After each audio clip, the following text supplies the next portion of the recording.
Was waiting for the ads to go by, which I'm not gonna lie, I'm risking it, but also they should have gone by. I just happened to miss the notification for it. But in any case, hello everyone! Happy Friday. How you guys doing? Hi Corvo, hi Vice, hi Forcom, hi Vilnada, no, Vilnava, I can speak. Hi Brass. Hi Grim, hi Clouded, it's so good to see you guys. And also congrats on first Grim, and congrats on second Forcom. Wow, it always like changes. Like normally I see like Savvy and Crow grab those really quickly. And then like today, it was Grim and Forcom. So not saying that Savvy and Crow are slacking. It's just they may be busy with other things, but also I'm not shaming anybody if you don't manage to get first or second. It's okay. It's perfectly fine. It's just a haha hee hee, I want to be first type of thing. So you're always first because you never leave. You're so true, Corvo. Every time the numbers 6, 7 come to mind, you're always first on my mind. Does that make you feel good? Does that make you feel good, friend? Does that make you feel good? I feel like that makes you feel good. You know how like people relate me and Raihan whenever they see Raihan out in the wild in Pokemon? Yep, that's how I feel about you whenever I see 6, 7. I'm just like, Corvo shall never know. I will never tell Corvo this. Corvo will hound me to tears if I ever let them know about the 6, 7 encounter. I refuse. I refuse, but just understand. It comes to mind. It comes to thought. So it's there. But yeah, we're gonna yap for a bit, but also we're gonna yap because we're doing some Genshin today. Can I tell y'all a secret? Can I tell y'all a secret, which I'm pretty sure is not a secret. Hold up, let me put my hood on so I can be a little suspicious. I'm so fucking burnt out from Genshin. I'm so terribly burnt out from playing this game. Y'all have no idea. I'm dead serious. Like, I wish I didn't have to play this game today, but because I'm so invested in like Snezhnaya, I want to play this game. That's the only reason. That's the only freaking reason, is because I want to get through Snezhnaya, or get through this so that way when Snezhnaya drops, I can live my best life meeting Tartaglia's family and living my best life in that game. For a moment anyway. Not a good secret.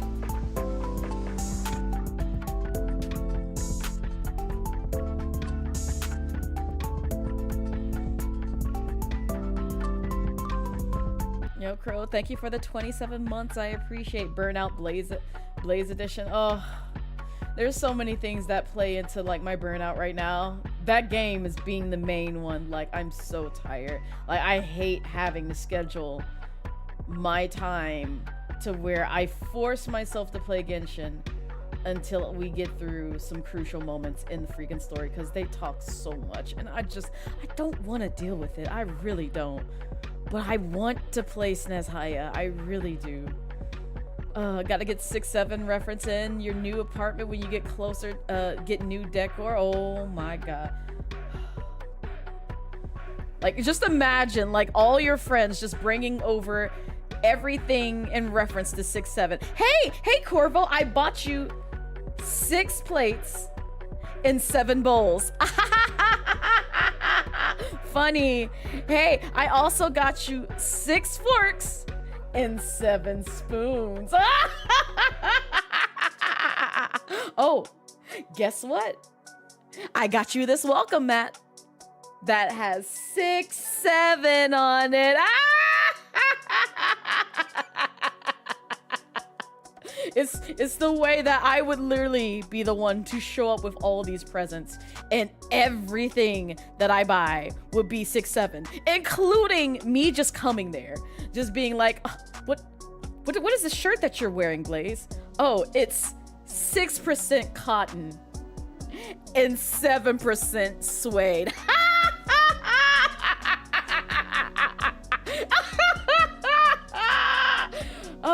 I'd be so annoying. I'd be so fucking annoying. Oh my god, I lean into that bit so fucking hard. You'd have to kick me out. You'd have to kick me out. Oh my god. If I have you over, I'm cooking 6 to 7 meals for you. Oh my lord. Oh, I'm gonna drag Astro along because I know Astro loves that fucking number just as much as you. And I'm just like, oh god. Why this? Why? You just need a few more loot boxes to cure that burnout and turn that frown upside down. I already lost my mind pulling for Risley. Like, the man wants to choose to come home and into my arms when I have no monies to spend on him. But when I have monies to try and spend on him, he's like, oh, nah. I'm gonna make you go poor for it. Risley, you weren't this mean to me the last time. Why can't you be kind to me this time around? Literally had me going through like my coins that I was saving for something else, but no. Risley said, no, you love me. I'm Pixels. You love my wolf body. Come get me. Come get me. And you know, he's right. He's absolutely right, because that is why he's at C2 right now. Because I needed him. I needed him in my life just that badly. It's burned into your brain. You caught yourself saying 6, 7 when you meant to say 8, 9. Oh, I'm so sorry, Brass. I'm so sorry. Degenerate hours have basically protruded your brain and just, yeah. Oh, speaking of like cursed things and degenerate hours, I learned today a whole human can fit in a porta potty toilet. And I don't mean the box. I mean the actual toilet itself, where the tank and all the poop and everything else lies. Yes, also you saw it too, Clouded. You saw it too. Yeah. I was mortified when I saw like the thumbnail, and I was just like, I don't know what this is on a toilet, but I'm gonna investigate. And I regretted investigating, and now we're here. Now we're here. I'm so sorry. Curiosity got the best of me to where I learned a full human can fit in the tank of a toilet. And not only that, there is such a thing as a person falling in a toilet. And I'm just like, why couldn't it just be like, you know, those funny stories where people get their butt stuck in a toilet? That's funny. Having your whole body shoved in a toilet, that's kind of terrifying. Cause like, imagine if like somebody like sat down to do their business while you were in there. That would just be so awful. Like that genuinely is terrifying. Like, I'd just be like, you know what? Go ahead and just send me on home. Send me home. I've lived a good life, I think, maybe, hopefully. But this is not the life that I want to live. This is not the sort of trauma that I wish to take on. But yet here we are. Here we are. We never mention the dialogue. The community treats you like you're an insane, lazy, illiterate degenerate. So you just left. You couldn't deal with the game anymore. Oh no, it's all good. Clouded. Listen, the Genshin community is just very toxic. It's very unhinged. There's a lot of people who are either racist, misogynistic, hateful for no reason, or just like any old grinding game that I found when it came to like my MMO days, just childish. Literal children. Even as adults, just fucking children. And they want to feel big living in their parents' basement, or feel pride, or feel accomplished to some degree. And all they have is their favorite waifus in a gacha game, because they have no actual real person that they can connect with. But anyway, I digress. You're gonna have to burn out just to earn me, pretty much. Oh, the news story about that popped into your timeline after you post that. It's the fact that I should have never followed Charlie. I should have never followed Moist Critical. I should have never followed Penguins Zero, or Zero Z, or however you say it. And I'm just like, I want to stay up to date with like obviously societal issues and like things that just happen around me that I don't get to see, or like, you know, news outlets don't really cover all that much. But at the same time, these sort of things were not on my bingo card like fitting a whole fucking person in the toilet. What happened with Charlie? So if you go to Moist Critical's page where he covers, you know, a lot of things like, you know, Pokemon TCG and everything else, there's a new video out where he covers how a man fell into a porta potty toilet bowl. Not in the box, in the actual disposal unit where you put your waste in. There's a whole human being that was in there. And I'm just like, first off, I never even thought that a person could fit in there.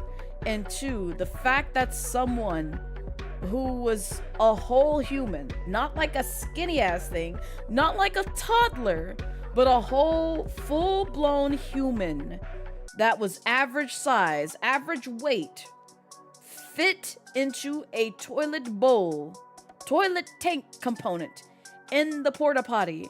And I'm just thinking to myself, like, who would want to stew in somebody else's piss and poo? I just want to understand. And what makes me a little bit upset about that headline and that story, and why it came across my timeline, is you never really get a direct and full, honest answer as to how they got there in the first place.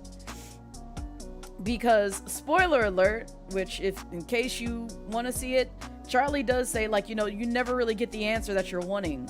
And he actually means that, but he gives you answers that other headlines talk about, which was, oh, he said he dropped his Mountain Dew bottle in the toilet, and so he was reaching in to get it.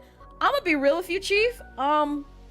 If I got a soda on me, and I'm drinking out of it, or planning on drinking out of it later, and it happens to fall in the porta potty toilet, I'm not gonna reach back in and get it.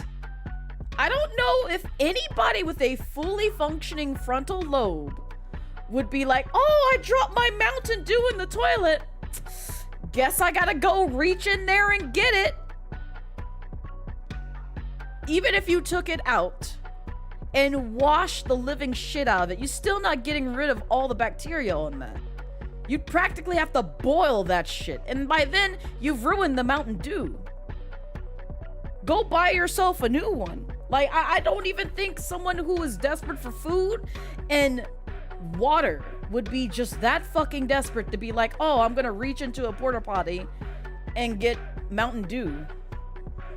When you can have water anywhere else and food anywhere else that would not subject you to basically poisoning yourself and injecting bacteria into your body. At that point, they deserve to fall in. That's the story that they made up. And I feel like that was not the truth. Because even Charlie called bullshit on that story. Because I'm just like, I don't see how you got there still. Because, like, you'd have to really work yourself in there just to get that fucking Mountain Dew. And I don't even think anybody in the right mind, again, would care enough to get a Mountain Dew that bad. And then when I read the comments, like, some of the things that people were probably, like, alluding to were just like, oh, it might have been because there might have been, you know, the adult candies involved. And by adult candies, I mean, like, stuff that you typically blow through your mouth or nose or suck in through your nose, depending on your choice. And I'm just like, that kind of checks out a little bit more if that's the case. Because at that point, pretty much people genuinely out their fucking mind would be that desperate to retrieve something that they most likely dropped in there.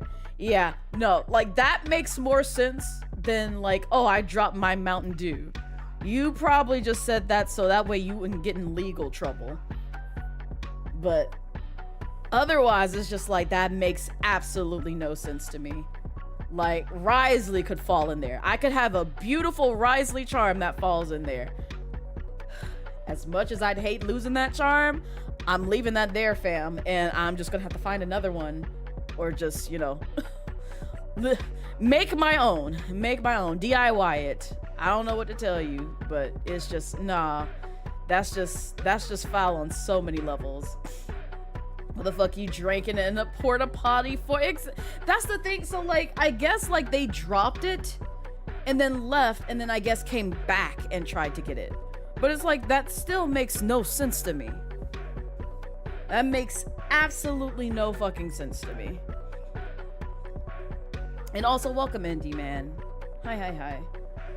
But that was the wildest thing that I saw on my timeline today. The other wild thing is, I've been keeping up with Streamer University. And I'll just be clear. Respect to Kai Cenat and respect to, you know, Streamer University. This is not me bashing it, but it has never really appealed to me to the level that other streamers and creators who are trying to make this as, like, you know, I get it. They're trying to make this as a full-time career and this is what they want to do for pretty much the rest of their life because it's something that they see profit and value in. And I'm happy for them. But for me personally, respectfully, it's not something that I'm invested in.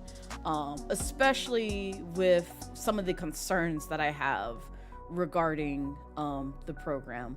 But again, not bashing it, and I hope nobody is here to just like take all my fucking words and like twist it for that narrative, because unfortunately I have seen a lot of that at Streamer University, where some of the creators that I've been following, or just like, you know, not know on a personal level, but it's just like I've heard their name in passing, I follow some of their content, and just watching them stream on occasion just to see what's happening on the campus, I'm just like, damn, man. There will be people just literally existing and living their best lives, and you can have people that you've never met in your chat, in your community at all, take your words, take what you do on stream, and twist and warp it so much to where they create a narrative that makes it seem very negative towards not only you, but to another person, to where now there's like accomplished beef between two streamers, if not more than just one streamer. Not Blaze hates Kai Cenat. Confirmed. That is not the case. I promise you. He's done some good things, but also I know he's wacky and wild and does some very outrageous things that people don't really agree with. But hi, Blake. Blaze of the Midnight question, if it can be answered after the serious moment. Will you be picking up Splatoon? I will. I forgot. When does it release? I know it's like, is it this weekend? I have not been keeping up to date with stuff, which is also another thing that I wanted to talk to you guys about.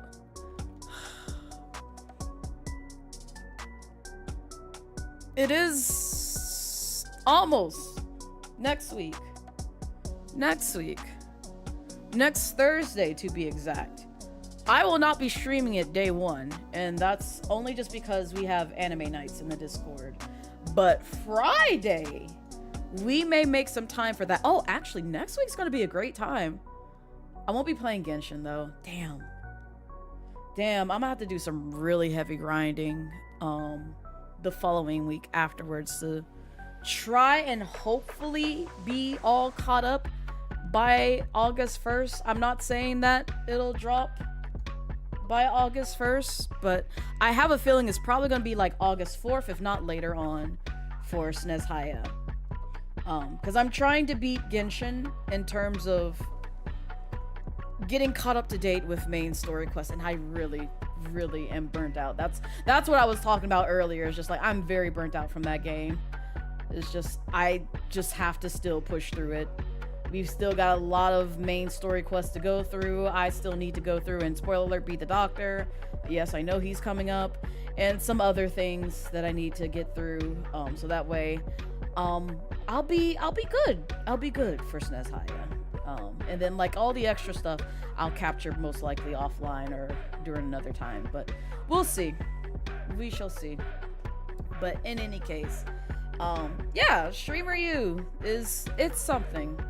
It's definitely something, and I know like probably not too many people from my community is very interested in that content, which is okay. Like, that's completely fine. This is me just yapping and just sharing what I've observed, but it's just interesting how messy things can get when it's literally just like people Not everybody, because a lot of them is just like people just clip farming. I'm pretty sure like majority of them are just there to clip farm and just like make a name for themselves and get more exposure out there to the world and to the masses and to the platform in terms of who they are as a creator, which is like, you know, again, good for them. I'm glad they're making a name for themselves. But again, because so many eyes are on them, it's just, it made me realize I appreciate streaming. I love getting to know you guys. I love vibing. I love the community that I've curated. I've gotten compliments on the sort of community that I've curated, and I've gotten compliments on me as a person. But it bothers me greatly when people genuinely can like just take your words and warp it to where it fits a narrative that is just very negative to you as a person and your community. For a multitude of reasons, which again goes back to random people just being in your chat, or just, you know, people that are genuinely in your community being messy and toxic and negative. And I witnessed that because without revealing people's names and folks that I'm following and stuff like that, but I witnessed this while I was watching like while I was watching somebody on the platform at Streamer U, is while they were there, they had folks who've been there, a part of their community, rooting for the person who was streaming, and then all of a sudden, over the smallest, pettiest of things, and you can say like they may have stepped on another streamer's shoe, for example. Everyone from that other streamer's stream decided to come into the other person's stream and harass them to high hell. And mind you, they weren't even paying attention to chat all that much. But they came in just literally left and right. You need to watch where you're fucking stepping next time. Don't mark up my streamer's shoe. How dare you leave a mark? That's just fucking rude and insane for you to do. And that's crazy to me. That's crazy. Rather than just, you know, using logic to think like, oh, it might have been an accident, or, you know, it's just something that they didn't really consider at the time. And yeah, it may have been inconsiderate at that point. But is it that fucking deep that you made it seem like they've killed a child or a dog or a family member? Like you rose it to high fucking hell, to the point where you made that streamer look like they went on a whole genocide run, all over stepping on a fucking shoe. All over stepping on a fucking shoe. Like, it's that deep to you? It's that deep. That's how you spend your time, is spreading this false narrative, just like, oh, they must wish for this streamer to die because they stepped on their shoe. That's literally the sort of energy that they brought to that chat. And I'm just like, that's crazy. Over one fucking thing. One fucking incident that was so trivial. They blew it out of proportion, where it's just like they're the worst fucking person in the world. And it just amazes me how quick that can happen to people who just have eyes on them in this community. And it's just like, damn. Like, again, I enjoy, you know, the people that I've met in this space. I enjoy the creativity that comes to this space, but the toxicity has to stop at some point in time. And I know I'm just one person and I can't really change people's minds regarding that, but it's just like, it's just insane to me how quick things can just go south over like the most minuscule thing that happens behind the camera, or in front of the camera rather, while you're live. So anyway, you didn't know that Streamer U was going to be an annual thing. I didn't either until I saw it come back, and I was like, oh, you're doing this again. Okay. So there's more years to come, because, you know, Kai has already said that he's going to bring back alumni tomorrow, which he hasn't revealed yet. He hasn't revealed. But I did watch, like, on occasion. I didn't watch it as religiously as I have been this year. But there was somebody else who I followed who made it into last year's. And they actually got a lot of attention on them. No, I won't say for necessarily for like the right reasons, but more so it was a moment for them where it's just like it actually ended up uplifting that community for good. But it just, I hate that they had to go through a certain event there just to make a name for themselves, if you catch my drift. Because it wasn't in any positive light, in my humble opinion. Not to them. I'm not talking about their character. It's just more so stuff, the sort of mentality that I just described, where it's just like a whole mass of folks just trolling in other chats. And like one of the other things that I saw, because you know, I Just Love Puzzles is there too. I peeked in on Puzzle's stream and I was just like, oh, I'm just so happy to see her. And granted, I know it's Twitch, I know it's the internet, I know people just, you know, roam and troll and all this other stuff. But one comment that I saw while and big props to the mods, man. Big props to like anybody who basically is actively listening and watching chat and is a moderator in several chats and making sure to snipe, you know, horrible comments directed towards the streamer. Because yesterday I happened to just be vibing in there and just, you know, happy to see Puzzle just smiling and joyous and thriving, and then all of a sudden someone comes in and says, isn't it past your bedtime, old lady? And immediately, like maybe seconds went by and the mod sniped that comment, which I was just like, good for them, because I hope they wouldn't let that fly, because I've seen Puzzle's mods in action before, like way before Streamer University, but still it's just like, man, it just drives me batty to see people just be people at the end of the day in different chats. That's the kind of communities people are farming. It's literally a Boondocks. Yep, textbook example, exactly, Clouded. Also, hi Ty, hi Beatrix, hi Ed, welcome in. Some people are just so toxic they will find any excuse to just get angry at people and try to cause problems. Total like yes, and so that's the other thing. Like, I feel like a lot of people who started that, it started as small as trolling, and then it grew to the levels of where it caused beef between two individuals there, which I know earlier it seemed like they were fine.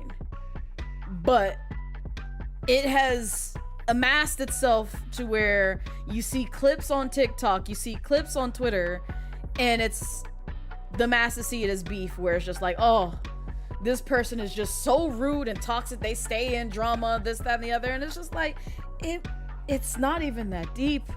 Like, I watched both sides of the fence of the two streamers that are beefing there. And it was literally, the problem was the fucking community on both ends. Both. So it's just insane to me. And I think it was just because they were bored and they just wanted to start shit with the folks who are getting a once in a lifetime opportunity to go to Streamer U to do whatever they do there, and just vibe and learn and take in information, hopefully, on how to be creator in this space. You've seen a few clips on TikTok, but I haven't actually watched any of the streams. And that's okay, Beatrix. This is just me just literally observing things. Because, like, I will say this, because I don't want to reveal the streamer, but I will say this. I've been watching them since YouTube days for, like, quite a few years. And, you know, YouTube is my domain. If something has happened on YouTube, likelihood of me knowing about it, I probably have seen it, namely in the gaming sphere, but also in other spheres that I thought I would never be interested in. I'm just like, oh, I like this person, I'm gonna follow them. And so I'd followed them for quite some time, and then all their content just sort of died and dropped off of YouTube. And so I was just like, okay, well, I have nothing to watch now anymore. And it wasn't until Streamer U that I saw that their name got announced that I learned that they streamed on Twitch. And I was like, oh, you're over here. I mean, I'll follow you. I still won't probably watch your stuff, because that's the other thing. It's just like, I may be a little bit weird about this, but usually folks who I follow on YouTube, I don't really watch their streaming content. It's the same with Manly Badass Hero. I love Manly Badass Hero. Big fan. Would love to meet the man in person one day. I don't care to watch his live streams. I'm sure that he does really great, but I just love his narrative storytelling and sitting down and watching his edited plays. Yes, he streams, Ty. I believe he streams on Twitch and YouTube, if I'm mistaken. If I remember correctly. Because I sometimes come across his live streams on my YouTube feed, and then I've also seen him go live on Twitch before. And I've poked my head in there a few times, but it's what I expect, which is like a live experience. And usually when I come to Twitch, I'm not sitting down to watch you play through a game. I'm watching to interact with you. Like, I'm genuinely here to just like yap it up with you for the most part. If I want to watch you play a game, 9 times out of 10, I'm going to YouTube to sit down and watch. So that's just how I am. And again, I may be the minority in that, you know, factor or that sort of group, but that's just how I find my comfort zone with like watching people's content. And it's just like, if I know you on YouTube, I most likely probably vibe with your edited content more than your live streams, because at that point it's just like, now it just feels like I'm talking to a celebrity and I don't want you to perceive me. I just want to be here to support you. That's it. That is it. Like, I'm supporting you from the shadows. That's about it. Don't perceive me outside of that. Oh, Puzzle Granny, are we talking about people being awful and stirring up things? Yes, Ty. Yes. But yeah, this person, I've been watching them at Streamer U because they literally have been keeping the cameras rolling there. So I'm just like, I'm basically living through them because they've kept it rolling. And I've just seen so much happen there. But also, I'm just like, man, some of you folks are messy. And this is, mind you, this is a very happy individual. The person I'm watching is just like, they really ain't got beef with folks. They stay smiling. They stay joking. There's usually not really any moments where they're serious. I've seen them have serious moments on like their YouTube platform and also addressing things that, you know, you have a guess about who it is. You probably know who it is, Clouded, because I've given some context clues, which is, again, if you've been keeping up with like some of the creators that are on that platform, there's like a whole fucking, I know it's like 120 folks, but still, it's just like, there's been some ones that stood out while at SU, and I'm like, yeah, this is sad, because both of the stuff that between those streamers have fallen on my timeline. And I don't even follow either one of them on socials. I only follow one of them on YouTube and now on Twitch. That's it. You don't watch Streamer U at all? This is vibes base? You're good. Oh, not your streak. Not your streak. Wait, did you lose it, Mr. Freeman? Or are you talking about like that's how much your streak is? Oh wait, also congrats on the, oh, I see. I've missed context. My bad. Ty, congrats on the 125 stream streak. This is what happens when I'm just yapping and just going through the motions and then like now reading chat and playing catch up with like what's happening. I got it. I'm caught up now. Also, hi, Mr. Freeman. Welcome in. You're with you on the watching videos because you for real don't watch that many streamers. Yeah, and that's the thing. It's just like, I really treat Twitch like if I were to go outside and knock on my neighbor's door and be like, hi, I'm Blaze. Wait, hold up. Hi, I'm Blaze. I'm your next door neighbor. I brought fruitcake. No, fuck the fruitcake. I actually brought over some oxtails and, you know, some empanadas. We can kick it. We can kick it. Oh, and also I got like, you know, wine or, you know, some vodka, you know, depending on your mood. I can bring both of those in and we can literally just kick it. That's how I treat Twitch. That's literally how I treat Twitch. Is just like, I get to meet other people and just like kick it with them and just, you know, exactly, D-Man, just for the laughs and funny quirks and just the yap with people. Like, I enjoy it. And it's just like, again, I'm an introvert. Say it with me now. I'm an introvert.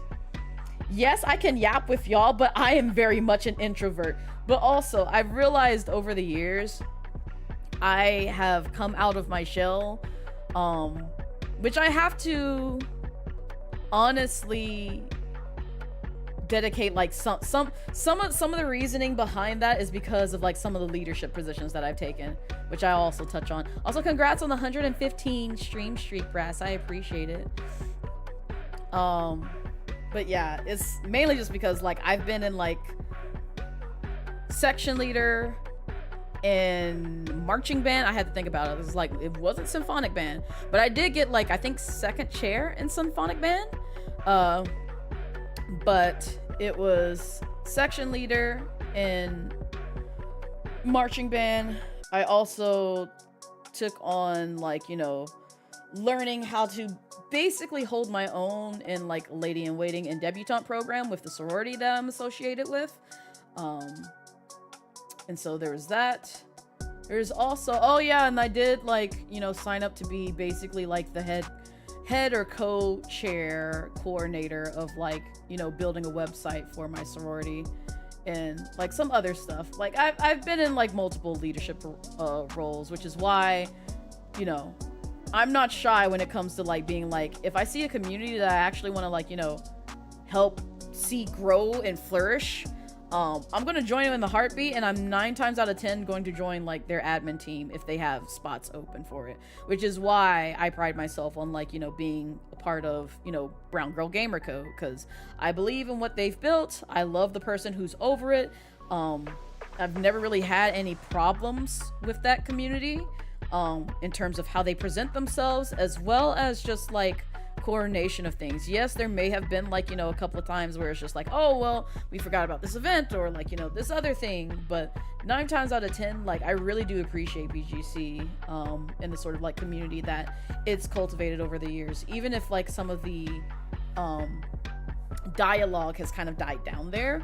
I still appreciate that it is a space that other people who are very much like me, you know, brown skin, women of color, and also femmes of color, you know, you don't have to, you know, use she, her pronouns. They also accept, you know, they, them pronouns, and you can be a part of that group. But it's just basically a space where people who feel left out, especially in a sort of like, you know, male dominated field such as gaming and tech, that's what that space is for. And that checks all the boxes for me, because I love gaming, because I grew up with it thanks to my dad who taught me, you know, how to game. And then also it's been my career to be like, you know, a software developer for like the past 10 plus years now. God, I don't want to think about like how many years that I've been in computer science and software development, because I have a feeling it's like getting closer to 20, and I don't like that. I don't like that. I don't like that at all. I'm not going to think about that right now. Also, hi, Second. Some of the Streamer U content is pretty nice. So, okay, so I'm not the only one. I'm glad that you're also watching it too, Second. Because, like, I am getting a lot from it. Because, like, I really do enjoy, like, listening in on, like, the classes that some of the professors are teaching. And also, again, some of the content creators that I've been just poking my head through and just watching them do their thing. I appreciate, you know, them, their demeanor, and them just, you know, again, doing their thing and creating content. It's just, it gets so fucking annoying to see like chat mainly being the problem that tries to stir up shit between streamers on that campus. That's the thing that just aggravates me. Maybe you try to talk your girlfriend into getting ribs or something tonight. Do the things. Get the grilled meats. Get the grilled meats. Oxtail empanadas and lemon curd cheesecake. Okay, that last one I've never tried, but I'd be willing to try because that sounds delicious. As an introvert, it's honestly been super hard for you to be more outgoing. You're in this weird transition period where you know you got to do better, but it feels really hard. No, that's understandable, Second. Because it was literally the same with me several moons ago, where it's just like I was, again, an introvert, but like also in this weird point where I'm just like, I don't really want to talk to you. But also, I did have a moment, which I'm not gonna dabble into because it just makes me sad and just makes me frustrated, where it's just like when my trust is broken in a way where it actually deteriorates like my mentality, like my mental health state, to the point where it's just like now I feel like I can trust nobody The only ones that I had like, you know, some comfort in was like pretty much my family. Any sort of friendships, including current ones, it was just like, yeah, I don't know, fam. Right now I'm in a very fragile state and it's a lot. You like the Ludwig panel? It was really good in your opinion. I didn't get to see Ludwig yet. I saw clips of him talking to, I believe, Kiera Please, and somewhere else that I saw him speak on it, and I was just like, I'm actually really curious to see what your class looks like. So I'm hoping the streamer that I'm following right now gets to go to his class. Yes, Kiera is a part of SU. So that's what I mean. It's just like I saw quite a few folks that I knew the names of, but like I don't follow their content religiously. But I saw them get accepted and I was just like, oh shit, I didn't know they were there. So it took me by surprise when I saw the YouTuber that I followed many moons ago streaming on Twitch and then also getting accepted to Streamer U. I was like, wow, first off, I didn't even know you were on here. And when I saw the name, I was just like, surely they're not talking about this person, right? And when Kai cut over to their stream and I saw their face, I was like, oh my fucking god, I didn't even know you applied. What the fuck? Because like I saw like folks like My Senpai apply. I saw what's his name, the food reviewer apply. I saw another skit content creator, I think, like apply as well. It's like a couple of like folks who I follow for like my, you know, daily dopamine to like, you know, just bring me some laughs and all that stuff on YouTube. They applied, but they didn't make it in. And I didn't know like pretty much 90% of the folks that were on the board that Kai was revealing. I'm like, I don't know who any of these folks are. But I knew Kiera Please. I knew another person who's a YouTube person, that which I'm not gonna reveal. I saw the other person, which I'm not gonna reveal because I'm also withholding their name. And then I wanna say there was somebody else on that board that I knew. It was at least 4 to 5 people out of the 120. And and you know, I saw puzzles, but I'm not counting puzzles in that count because I saw that one much later. But still, I was just very happy. I was very happy to see them get some things, but yeah, it's been interesting and I want to see more. Like I've kind of gone down the rabbit hole of just watching some folks there and also just getting to know some different personalities, because I'm like, I'm actually getting to know like other people who was just like, I've never heard of you, but I like your vibe, I like your personality, and you know, maybe I'll poke into your stream once in a while. Are they teaching people how to be successful content creators? Is that what SU is? What happened with Brass? Oh my god. Not grounded. Echo, you better behave. You better behave. I've timed you out, Brass. You're back. You're back. But yes, that's pretty much the basis of it. Ties, like they actually do go to class and they actually do speak with other content creators who have made it and cover various topics. Now, do they do it in a manner that's, you know, always like very like perceived as like quote unquote professional? Not all the time, no, but they're being very serious in terms of passing down the knowledge to other people. Like I haven't seen a professor yet where it's just like, it's just been nothing but jokes. Because like, if anything, some of the streamers who are there, they're not taking it seriously, and some of them just up and leave class or just, you know, vibe somewhere else. They just don't even bother with it. Because again, a lot of them are also just clip farming and just, they've already kind of made a name for themselves and they're just trying to do their own thing on campus while also have like a whole bunch of eyes on them, because, you know, it's hosted by Kai Cenat, who has made a very big name on the Twitch platform. So our chill pill's not available on their shelves anymore. It's literally free 99. Yes. Well, your guess is wrong because you thought it was Kiera. No, it's not Kiera. I'm withholding the 2 names for that reason, because if I say the names, you're gonna see it. You're gonna know it's on that. We need a VTuber version of that. That's So I'd like that, Beatrix, but also, I'm not gonna hold you. I'm gonna use the same. Actually, let me see. I don't think I can find the tweet, but I will say a IRL streamer that I follow, not really for their content, because I've seen them like quite some time and they're into Splatoon and I appreciate them, but they give some really good words.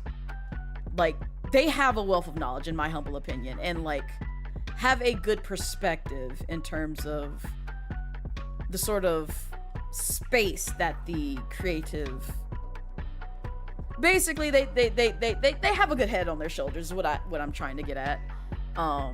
Because a lot of the things that they preach about or like talk about, I actually do 100% agree with it.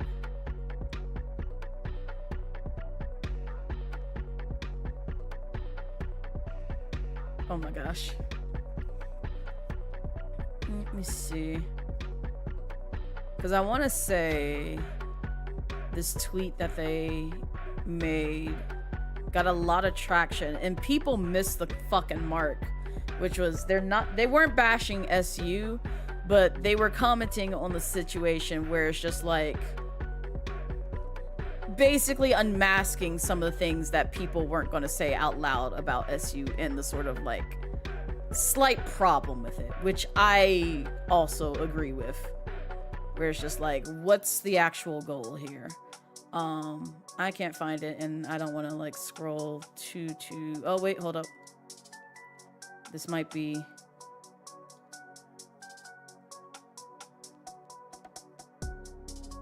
not this.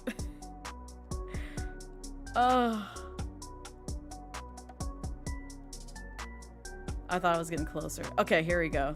Yeah, here it is.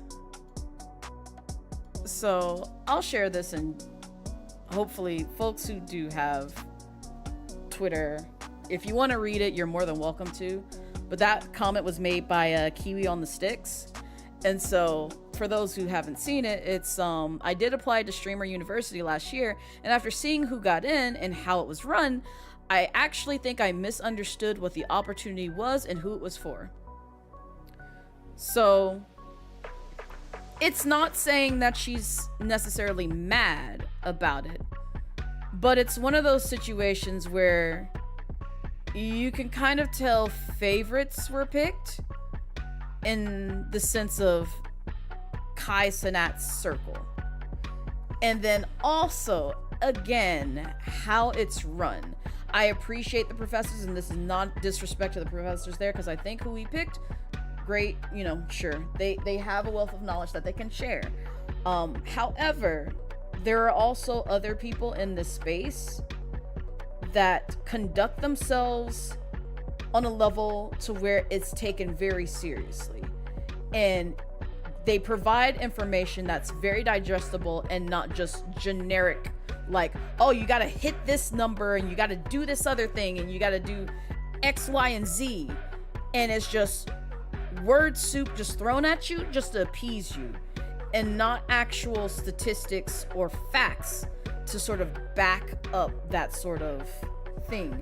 And so by that I mean, like, for those of y'all who are active or involved in like the Twitch Unity guilds or the Twitch creator clubs, I can't divulge the information that's shared between those two communities, but I encourage folks who are not involved or actively involved there, look into some of the events that are held in both of those communities, and you'll see what I mean by the sort of speakers that they bring up to sort of touch on these topics, or even more so, the mentors that they have in place, or in the sense of the creator clubs, the advisors like myself that they've put in place to share a wealth of knowledge, because they are basically seen as the subject matter experts, aka SMEs, of those fields or those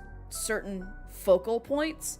And Kiwi does a good job of this, because again, a lot of things that she's touched on, because I will say this, Kiwi did act as a guest of one of the Unity guilds that I was a part of, and I actually did go and listen to her talk about, like, you know, how to make it as a partner, or how to make it, you know, through like the creator spaces, how to keep your mentality up, how to promote yourself. And these are all, you know, information, bits and pieces that, you know, creators like ourselves really need to digest. But we can't if we have a whole bunch of screaming, yelling children, you know, over here like, yeah, go follow me on blazettemidnight, twitch.tv.com, blah, blah, blah, blah, blah, blah. Like, and that was happening in some of the classrooms at Streamer University. Again, some people did not take it seriously. And so that's the issue that I have, where it's just like, I have to see who's over it and who's running it. Because that was also the same sort of skepticism that I had about the Black VTuber Awards until I saw it. And I was like, okay, I can actually now agree with how this is ran, because they aren't doing the popularity favoritism contest. And that was my biggest concern, was just like, well, we're just gonna put the same folks who we know, who have made a name for themselves, that are black, and just throw them in that pot. No, they gave other people opportunities to actually get flowers. And even a lot of creators that I didn't even know of until I actually got a chance to like meet them, speak with them, and just vibe in their content. And I'm just like, oh, I'm glad, like, you know, you got your flowers, sis, bruh, non-binary lovely, because you actually are doing something really dope here, and I feel like other people need to know about this. So that's the issue that I'm running into. And then also, again, I'm a little bit biased in this, but this is the only, like, the best example that I can give. But like, Yo Brandy, who's over Brown Girl Gamer Code, she's done an amazing job with what she's done with BGC, in my humble opinion. I know it's not like, you know, what most people join to put it this way. It's not a community if you're just going to be a letter wearer. If you're just going to join to be a letter wearer, and by that I mean like the same sort of term that we use regarding sororities and fraternities, where it's just like, you only join the Divine Nine just so you can say, oh, I'm part of AKA, oh, I'm part of Delta Sigma Theta, oh, I'm part of, you know, Zeta Phi Psi, you know, those, or Kappa Alpha Psi, and that's it. And you've done nothing with the community itself. Like, you've joined no clubs, you've not even gotten the chance to like interact or know some of the members there. You're just like, oh, yep, I got the letters. You see here? I'm this. Yep, I'm a Q dog. Woof, woof, yep. You know, that's literally all you do. Just so you can go and say that you're that.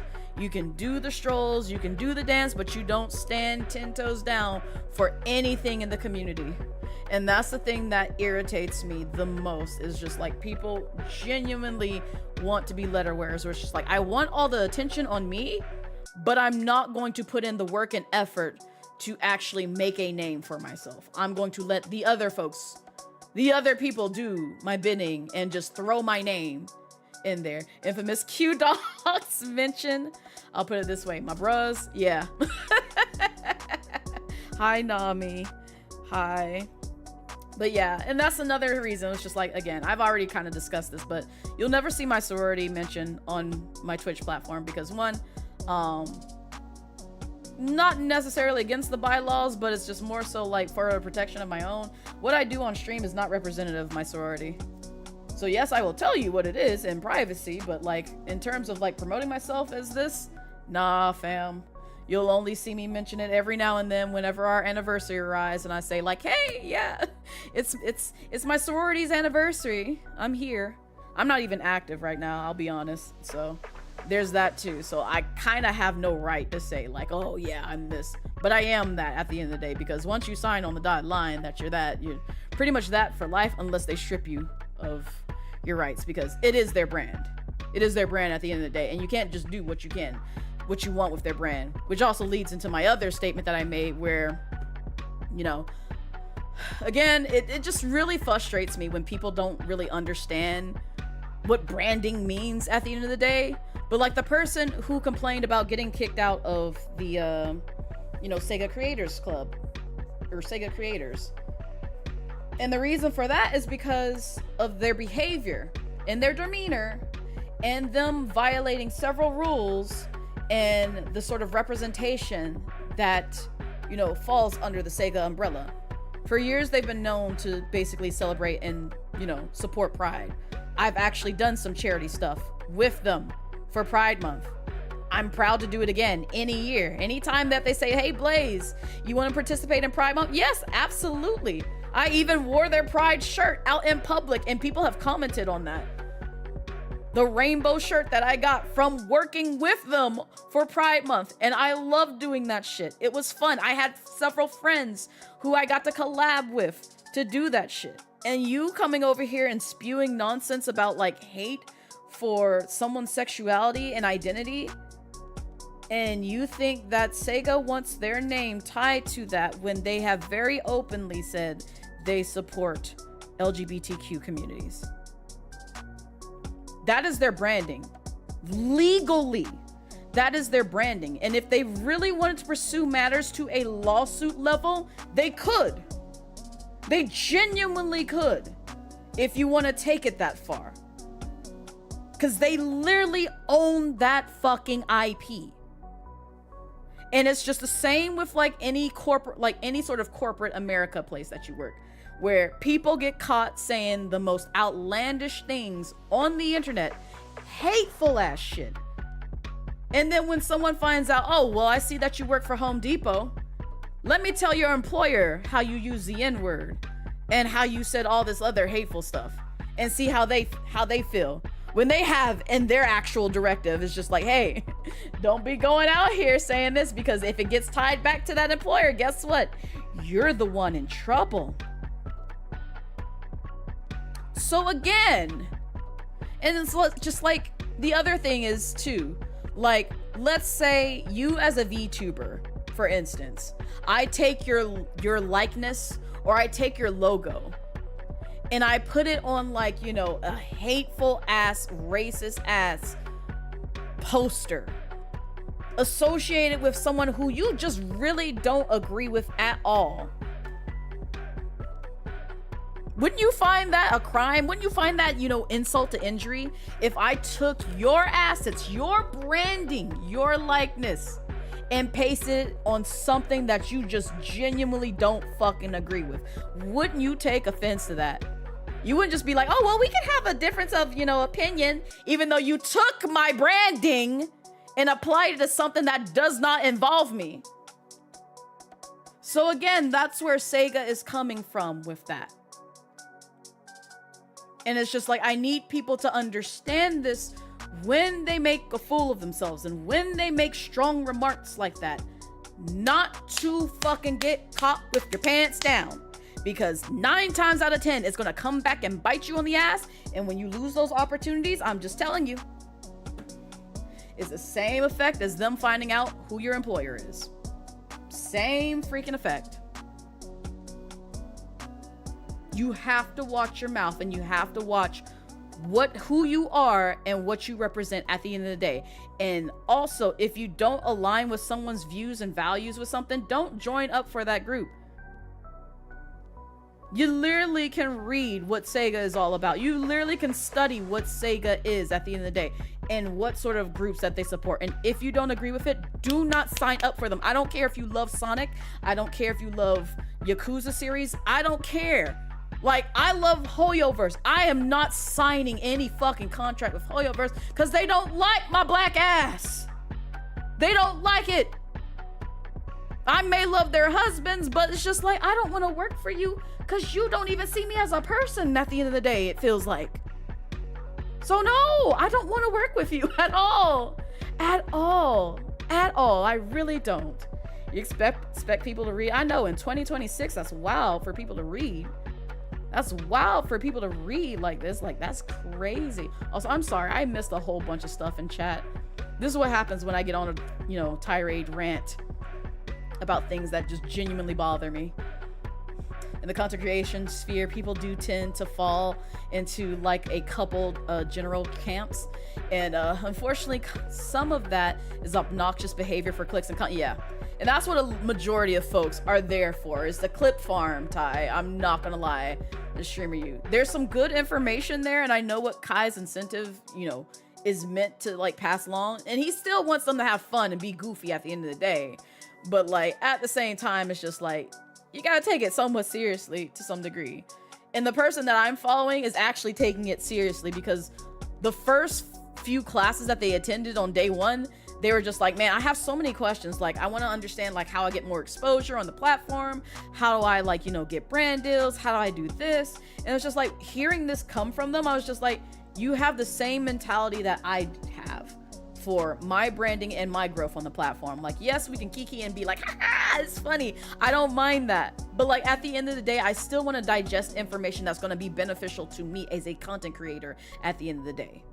And that's what they were looking for as well. And that's what I think a lot of people who understand what streaming is are looking for at the end of the day. How to stand out, how to be unique, how to actually promote yourself and sell yourself to where other brands and other companies see you and say, yes, I want to work with this person. And then also boost their platform while also boosting yours. So that's the thing that a lot of people are missing the mark on. Because it's just like, you show yourself this way and you don't really have a focus, and you just do stupid shit for like, again, just clicks and content. And then you're surprised nobody really wants to work with you, because a lot of your clicks and content are problematic and just not something they want to have their brand and logo tied with to any capacity.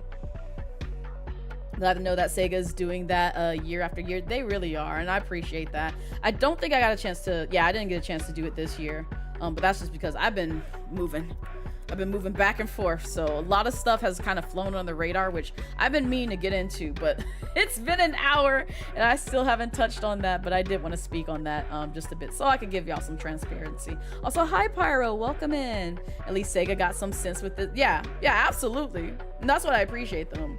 Like most of my friends who, again, speak and work very closely with Sega, I appreciate them, because they also stand 10 toes down in terms of just like the level of respect that Sega has for other people and other, you know, minorities and groups. I appreciate that. I really do. They're a great company to work for.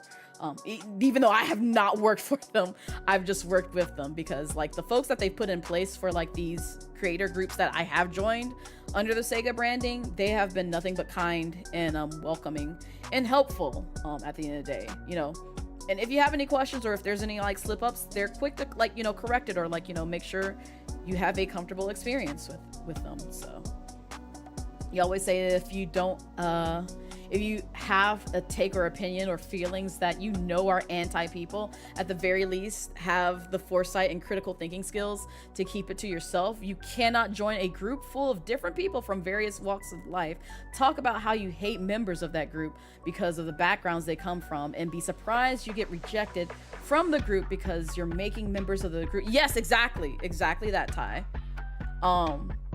And there's another point that I want to touch on that, because I do follow another content creator who calls out a lot of these folks who bully people into basically, you know, just folks who are just very hateful and racist and bullying other folks for no fucking good reason.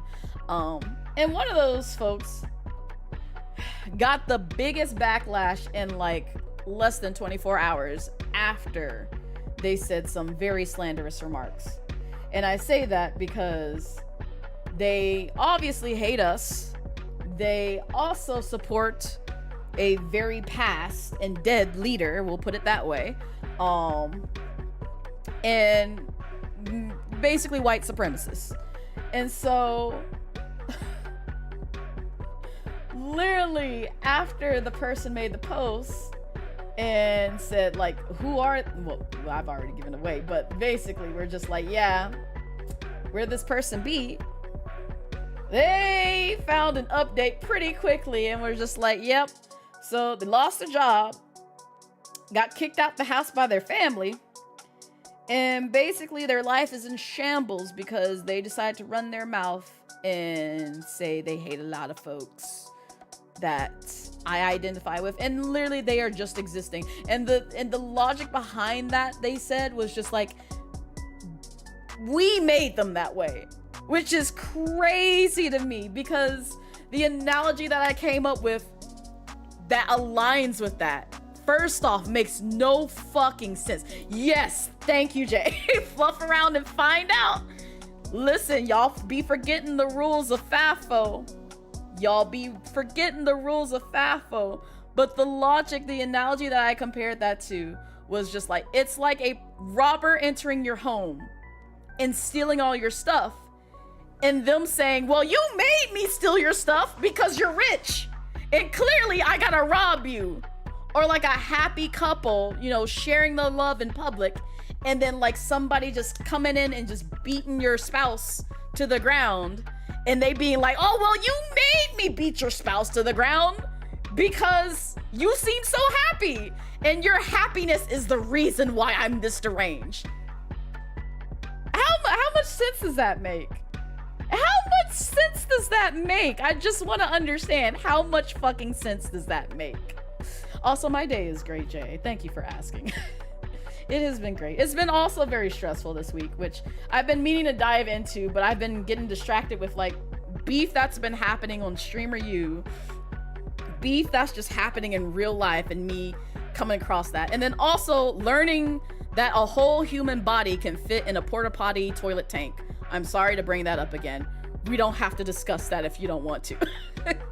But I did learn that today, and I'm just like, I really didn't need to learn this. I could have gone all throughout my life and not learned that a whole human being can fit in a porta potty toilet. So there's that. Oh, there's a lot. There's been a lot that just happened within this day and what happened within this week. There's just been so much. I'm still trying to process it all. 90% of the people there will learn nothing. Yeah. But again, going back to what you said, Beatrix, it would be nice if there was like a thing like that for VTubers. But also, I feel like if there is a thing, it's going to lean into the thing that my hairdresser said after I showed her the Black VTuber Awards, which is a VTuber Love Island. They really want that. Don't ask me why, but they really want a VTuber Love Island. And that's just because they follow Love Island. But I've also put them onto like so much stuff in the VTubing space because I've been bragging about some of y'all. Don't ask who. Just know I show a lot of y'all my hairstylist, y'all's models, and just be like, hey, look at this person. They're like, oh my god, I like this. I'm like, yeah, they're pretty cool. Please, no more Love Island.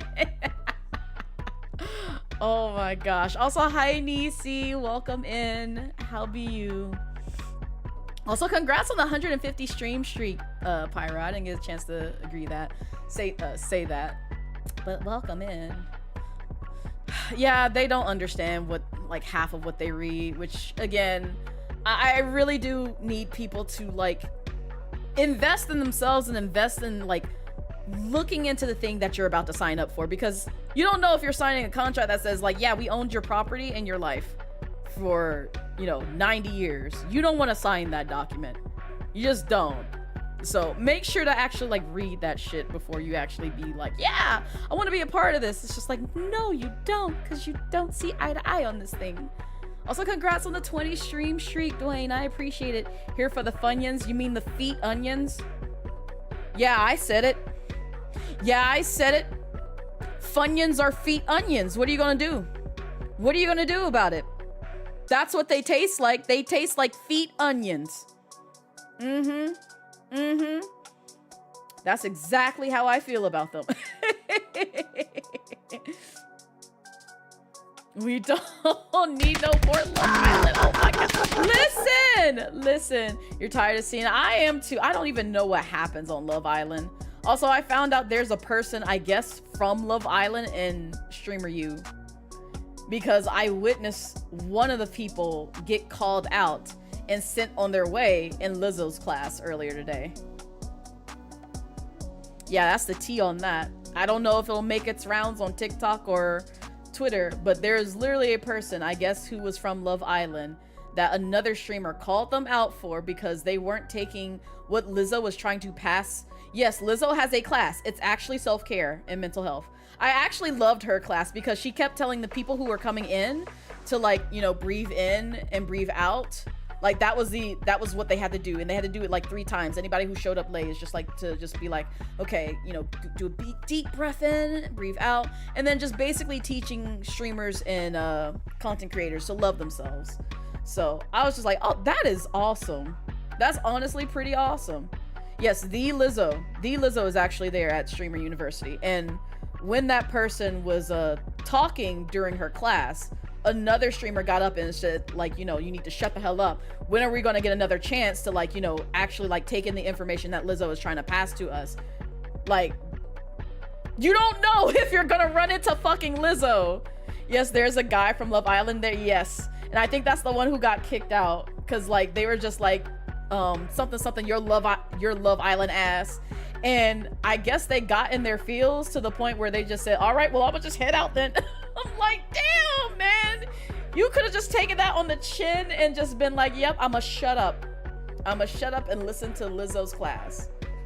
Like, I commend that streamer for doing that, because, yeah, at the end of the day, it's just like, you don't get many opportunities to take in information from someone who you may idolize or someone who you respect in the space. And not saying that, you know, a lot of people may agree with like a lot of things that Lizzo may have done in the past or currently, but it's still just something that, you know, you're not going to get that chance. And they're lucky enough to get that chance after several people, 1 million people applied for Streamer U, and y'all were the chosen 121 to be, you know, somewhat accurate, to get this opportunity to not only meet other people on the platform, but also take in information that's beneficial to your growth if you actually pay attention, and meet people who other people aren't even lucky enough to say they've met in this lifetime and will never meet in this lifetime. And you're wasting that by running your mouth and just being very disrespectful to the person that's there. So that's my tea. That's my take on the matter. You'd imagine Love Island people don't get to live regular lives afterwards, but also don't get rich from the show, just judge. Pretty much. That, unfortunately, reality TV is a double-edged sword, where it's just like, you get celebrity status, but then when it comes to reality and corporate opportunities, they don't want anything to do with you. And I say that because I also followed Bring It, the not the movie, but there is a dance reality show called Bring It, and it basically focused on this majorette dance group called the Dancing Dolls, and it's run by Miss D. And I watched this on Lifetime like years ago, and I'm just now finding out, like, you know, 10 years later or so, that a lot of the moms from that show, not the movie, there is another show called Bring It that was Lifetime. I'll show y'all.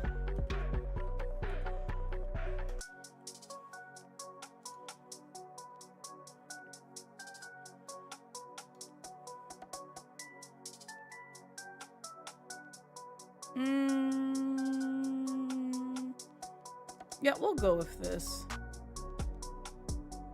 I wish there was like a wiki, but this is the show that I'm referring to. And I also found out it's not there anymore, but one of their doll houses used to be in my state, because it's a majorette focus type group for usually babies and like high school-ish girls. So yeah, most of the moms except for Selena turned out to be horrible. Yeah. Yep, exactly, Jelly. See, you know. You know, we could have been talking about Bring It, Jelly. I didn't even know this. We could have been kikiing about that show. I loved that show back when it was out. Oh, that was so many years ago, but like, yeah, it was very interesting because like I'm very envious of people who can dance. I can't dance. I have 2 left feet. I'm sorry. The most that I can do is stroll. But Miss D brought a level of attitude and seriousness and teaching, you know, the girls to have self-worth, but also show out, because she did not play. If you ever watch that show, you will know she's very serious about how she runs things, to the point where it's just like, damn. I'm sorry I offended you. Because it's just like she sees a lot of, you know, value and worth in the girls that she trains to do all of this. Strolling is enough. Strolling is great. I miss it. I haven't done it in quite some time, but like I enjoy strolling with my Soros when the opportunity arises. But that was one show that I really connected with because a lot of the things that she did for the dancing dolls reminded me of a lot of the shit that I used to do when I was in a sorority. Like, you know, when they yell D4L, D4L, and it's just like, you know, the calls that the Divine Nine makes. Like, I'm not gonna do them because I don't need y'all knowing which call that I can legally do. But the other ones, you know, you've heard them. You've heard them if you've been on a college campus or like know anything of like the non-Panhellenic Council of like, you know, AKAs, deltas, all that stuff. You've heard them call. Q dogs in their barking is an iconic one because that's what they're known for, is barking. But it was that, and then just also the seriousness of just like being in, you know, pretty much a predominantly black group. Yes, there were white people that could join that group, and it's the same with sororities. Like, you know, there are white people who can join the non-Panhellenic Council, and the Divine Nine. We don't discriminate from that aspect. We don't, because I've seen them. There are white people who I can call my sisters, but it's just one of those things where it's just like this was brought up because of black culture and because we didn't have groups that we could just like, you know, thrive in. So we created our own, which is why the Divine Nine, you know, exists and all this stuff, other stuff. But we're getting into black history and a whole bunch of other things that I'm just now rambling on about, and it's just like, I don't need to do this. I don't need to. But yeah, you feel like VTuber Love Island already exists sometimes. Honestly, same, Dwayne, because the amount of drama that happens in this space is just, it's Love Island on Twitter. It really is. Like, all you have to do is just pull up Twitter, go to like the VTubing section corners of Twitter, and you will see your Love Island that you desire, with the amount of Google Docs and back and forth and bitching and everything else. It's like, you don't need a Love Island, really. It's right there. It's right there for free on Twitter if you have a Twitter account. Yeah, and as with any reality show, the producers have the final say over how everyone is perceived, even if, yep. And that's the other thing, Brass, because I found out a lot of things involving the girls from Bring It and the moms. Quite a few bits were scripted, which didn't surprise me because that's typically the scummy behavior that, you know, the audience doesn't see behind the scenes.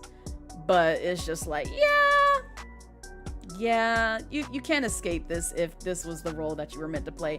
And on top of that, you're under contract, which is why I don't have a desire to join any sort of like reality, you know, production to any capacity, because it's a lot.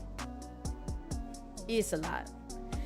You used to do event production at your university for many of the event spaces. You remember running lights and sound for many of the groups, dance parties, and seeing the shows. Oh, nice, Brass. Yeah, it's one of my favorite pastimes, because like every time I see like sorors or like the Greek stroll, I'm just like, man, you make me want to do it. And I had some friends, I'll be like, you can do that in the privacy of my home and I will not call you out for it. You can throw up the sign, pretend you're that, all that stuff. I do not care, because it's the privacy of my home. I do what I want. But do not go out here and throw up signs. Do not call. Do not wear the letters. None of that. Because I'm saying this to protect y'all and anybody else who thinks it's okay. Some folks take that very seriously, to the point where it comes across as what one of my cousins have said and pointed out, which I can agree in theory. And also in terms of the concept, where a lot of people tend to think of sorority and fraternities as quote unquote gangs. They aren't gangs. Let me just be clear about that. They are not gang, but I get the concept of what they were trying to go for with that. Also, thank you for the head pats. I don't appreciate that term being associated with sororities and fraternities, especially considering their history and what the ultimate focus is of why they exist today. And it's really just to help out the community, not harm the community. That's the main fucking difference right there. And I get it, you know, gang life, I guess, is just like more so like, you know, it's like a family that you can like associate with, but like do not go out here and do all that stuff, because you will get jumped by certain people. You will get jumped, because that's how serious that a lot of folks take it, to the point where it's just like, okay, we're just gonna go over here and mind our business, because that ain't my business anymore. Yep.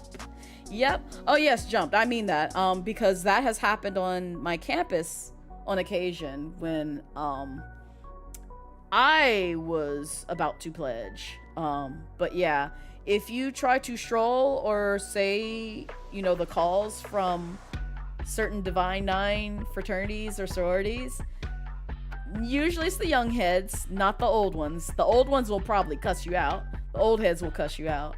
The young ones, yeah, you're asking for an ass whooping.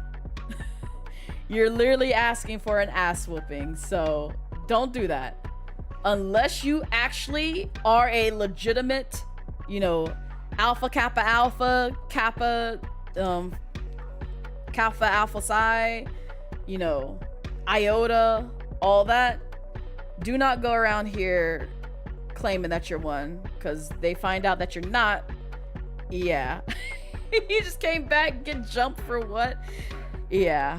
So that's the thing, which again, the young heads have kind of ruined, but that doesn't surprise me, because, you know, hazing and all that stuff that's tied to like Greek life, that's a whole other topic that I don't feel like getting into into talking about. Yeah, you caught it. You caught it, D-Man. You caught the tail end. So yeah, that's just something that I again, I have to stress. In the privacy of your own home, or your friend's home, or your family's home, sure, do not do this in public streets and in the eye of somebody else who is a part of Greek life, because they actually may run up on you. And I'm saying that for your safety. They're gonna need to pause on that, because some people got family that will pull up even to a nice establishment. I'm just saying. I haven't witnessed sheer violence, but I have witnessed passing violence. That's all I will say. That is all I will say on that matter. Any case, we have gone down so many rabbit holes that I didn't intend to, and it's already like an hour and 30 minutes in, and we still haven't booted up this game that I intended on playing today. We can still yap, but I did want to touch on one other thing before I switch gears and focus on Genshin and the grind that I really just don't want to do, but I know I sadly have to do it before August comes here in full effect. But it is. You don't want to play that? I really don't. I really don't, but it's just like, I'm not gonna play it by myself. I have to use streaming as an excuse to be able to play that game and get through that game, because otherwise it's just gonna sit there, and then when Snezhnaya comes out, we're gonna have to sit through so many pieces of dialogue for main story quests before we can get to Snezhnaya, because that's how Genshin operates. I can go tour the region and see things and do side quests. I don't think I will have access to the main story quest, which will frustrate me. So when I'm there for, you know, his family, the man's family. You witness people being violent and think they got away with it, and then folks showed up later, and when you went to in-person college, it was a PWI private college. You don't want to, yeah, I don't want to play that game. But any case, serious note, Blaze, you gonna play the new Avatar game with you? If it's the Avatar with the blue people, no. If it's the Avatar Last Airbender, that'll be nice, but I'm skeptical. I'm skeptical. I don't really favor the blue folks but that's a whole other topic that I don't feel like diving into in terms of my distaste for that series. Yes, the Airbender, obviously. There's a game?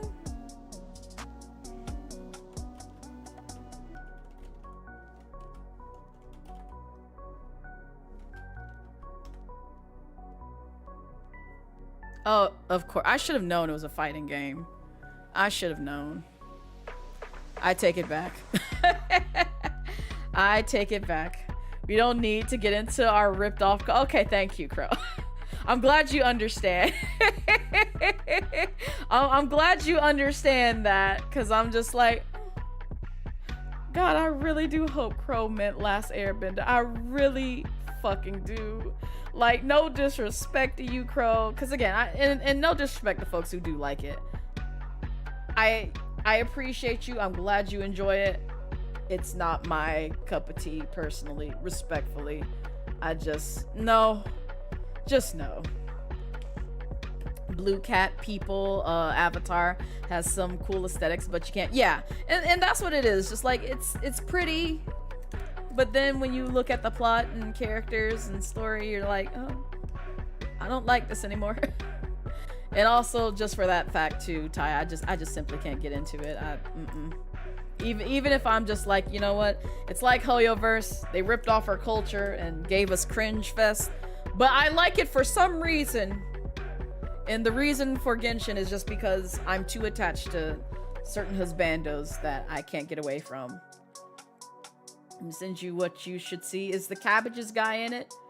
I won't pick it up unless the Cabbages guy is in it. Which, by the way, I saw a wonderful black cosplay as the Cabbage guy at DreamCon, and I was like, oh, you are amazing. I think I posted it in the cosplay forum in Discord. I was like, they did a fantastic job. I need you to do more of this. I need you to do more of this. I love this for you. Please show up at MomoCon this way. I need you to. You should cosplay the Cabbage guy. Please do it, Ty. Please. My Cabbages! I love him so much. You see the clips from it in beta. It seems fun. You're not good at fighting games, but look, yeah. Same, Clouded. I know it's like a majority of just like memorization, muscle memory, and like strategic, like, you know what your opponent is doing before you know, pull off a move and all that stuff. But I'm just like, let's start with speed running first, and then we'll see how I feel afterwards. So, because that's the other thing that I have to like, that I genuinely am passionate on doing, but like very nervous to get into, because I know I'm gonna have to pull off like some technical tricks with understanding the physics of like a character and how to navigate them through you know, certain things in game in a way that like most people probably would not understand how to pull off, or like just really tricky stuff, because like every game has its own sort of like, you know, things that you can just like pull off that you never knew was broken until you actually look at like some of the folks who did the labbing around those games. And so that's the stuff that really freaks me out, but like at the same time I'm excited to like hopefully learn and grow in that aspect, and then just see if I can pack my patience with that and then go from there. Appreciate it, Crow.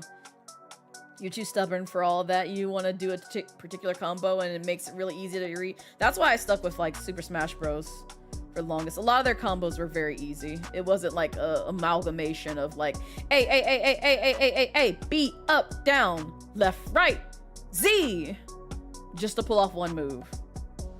In a lot of these other fighting games that I see like people play using fight sticks and stuff like that, I'm just like, I've never wanted to bash my head against a brick wall so badly until I saw the list of moves that people try to pull off in fighting games strategically and also memorize like all these buttons. Like, I feel like I'd have better fun sniffing a dog's ass and inhaling its manure fumes than trying to memorize all that. You can, Blaze. You know you have it in you. You also discovered a butt-controlled fighting game. What? Why butt? Why butt? Just use the keyboard. Like, no, that's so much. That's even more confusing. Like, my neurodivergency will literally, like, my neurodivergency, and also, like, I haven't been diagnosed with this, but, like, I feel like I have, like, slight dyslexia would screw me up so fucking badly. It wouldn't even be funny. I'd be like, yep. And I'll get to the point where I get, like, very frustrated, and I already get enough frustration at work as it is, and stress. So I'm just like, nah, I'm good. Fight stick folks amaze you. You can't lie. Like, what do you mean? You're rocking a literal gamepad with the joystick? Honestly, same, Ty.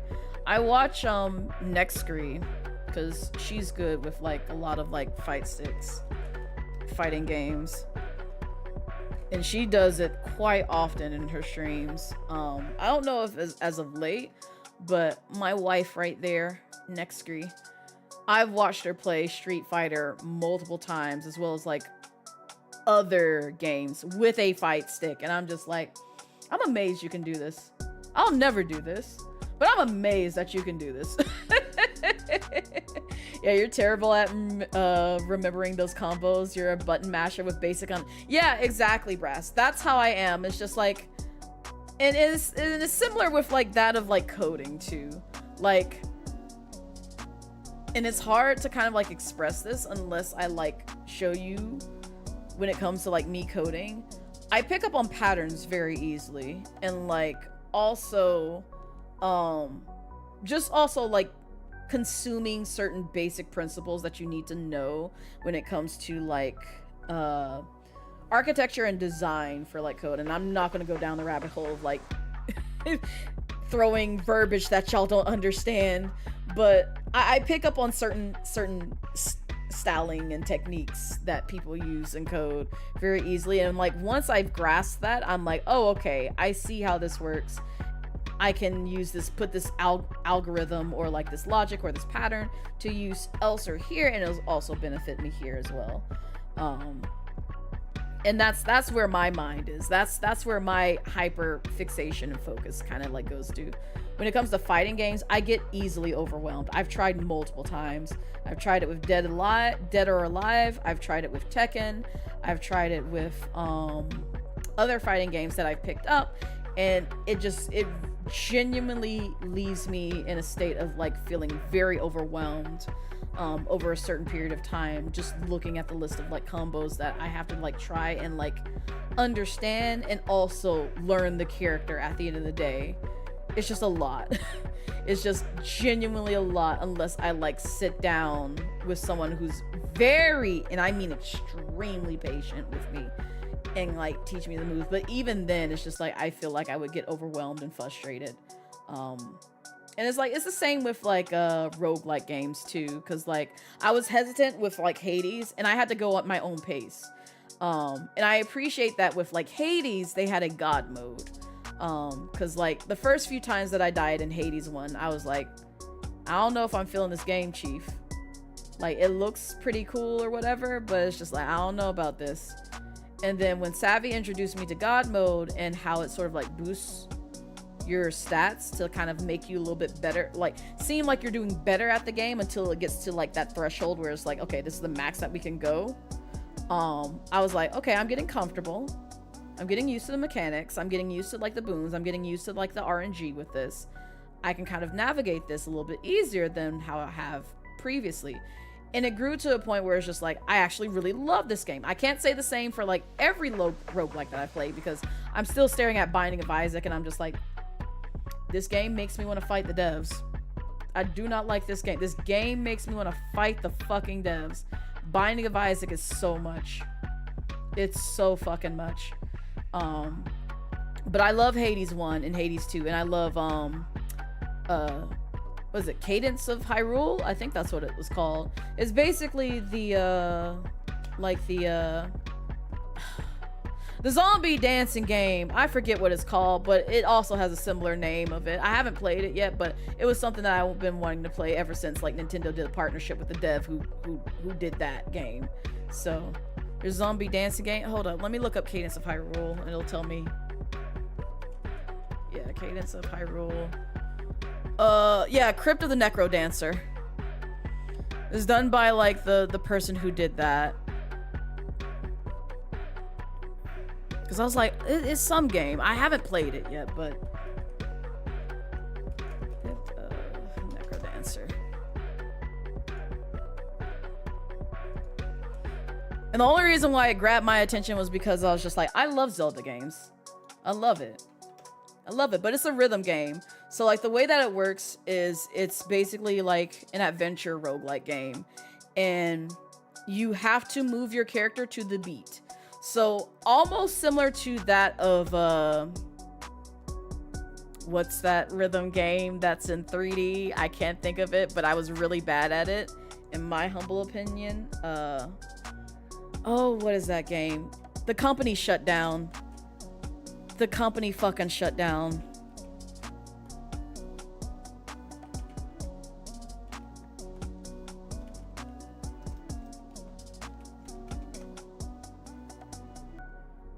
Oh, don't make me look dumb. I played it on stream before.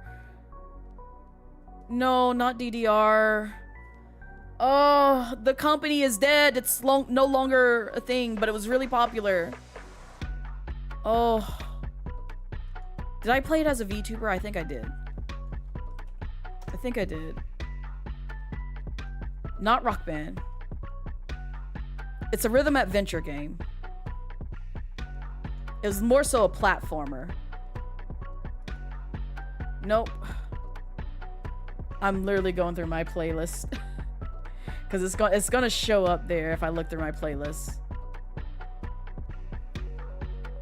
Because I'm pretty sure I streamed it as a VTuber. Hi-Fi Rush. Oh my god, that was driving me crazy.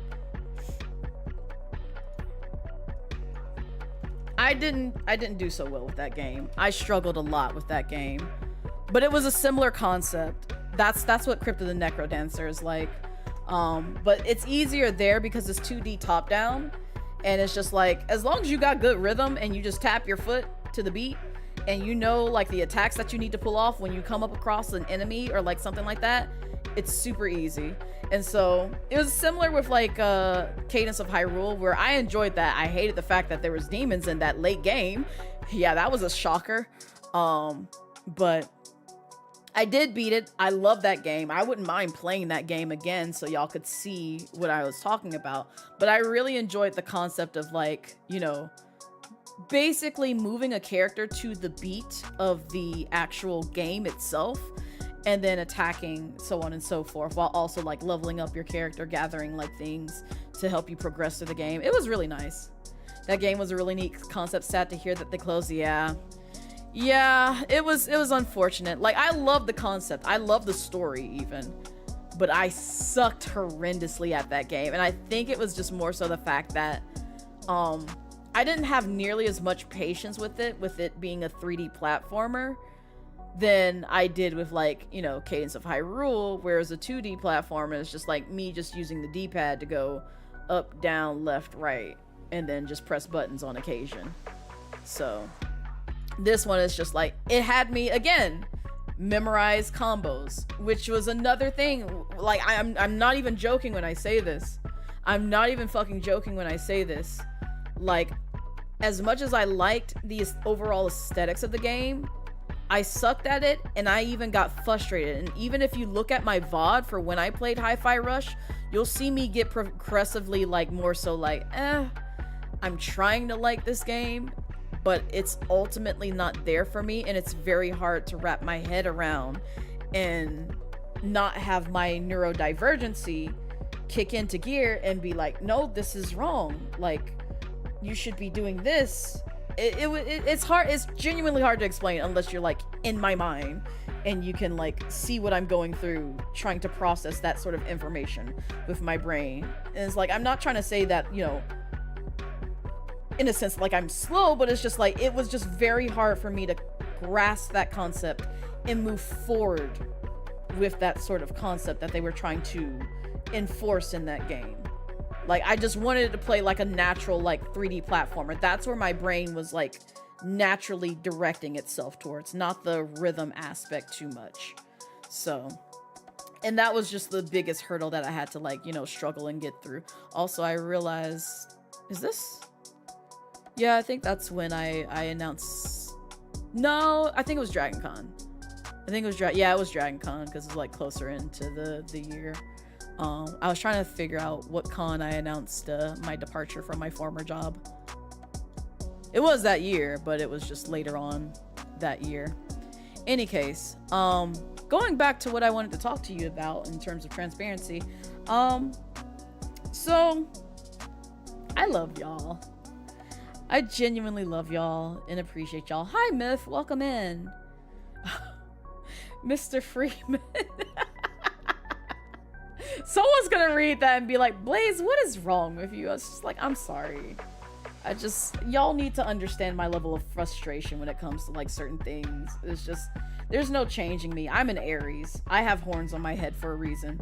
When I say they're not for show, I mean that these things right here, these things that are on my model, they are genuinely not for show. Yes, I'm a dragon, but it also represents the fact that I am an Aries.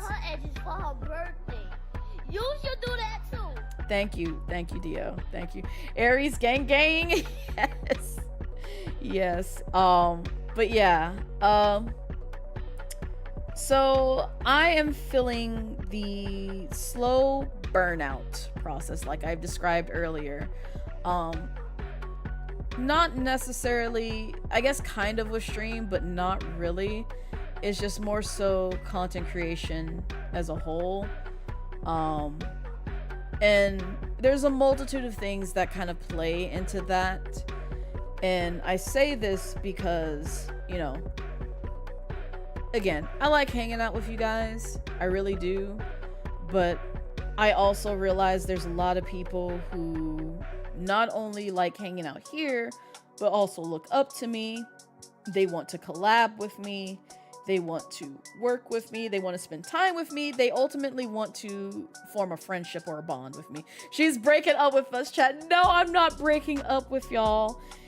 It's just more so feeling the pressure and guilt of not being able to basically pull myself in all these different directions, while also feeling like I'm not falling behind or falling off the cliff of relevancy, if that makes sense. And this goes back into, like, you know, some of the things that probably were touched on Streamer U, and also that comes with content creation. It's a bit of a double-edged sword, especially when you don't do this full time. And I've expressed this multiple times, to where it's just like, you know, y'all have been here when I streamed without a job.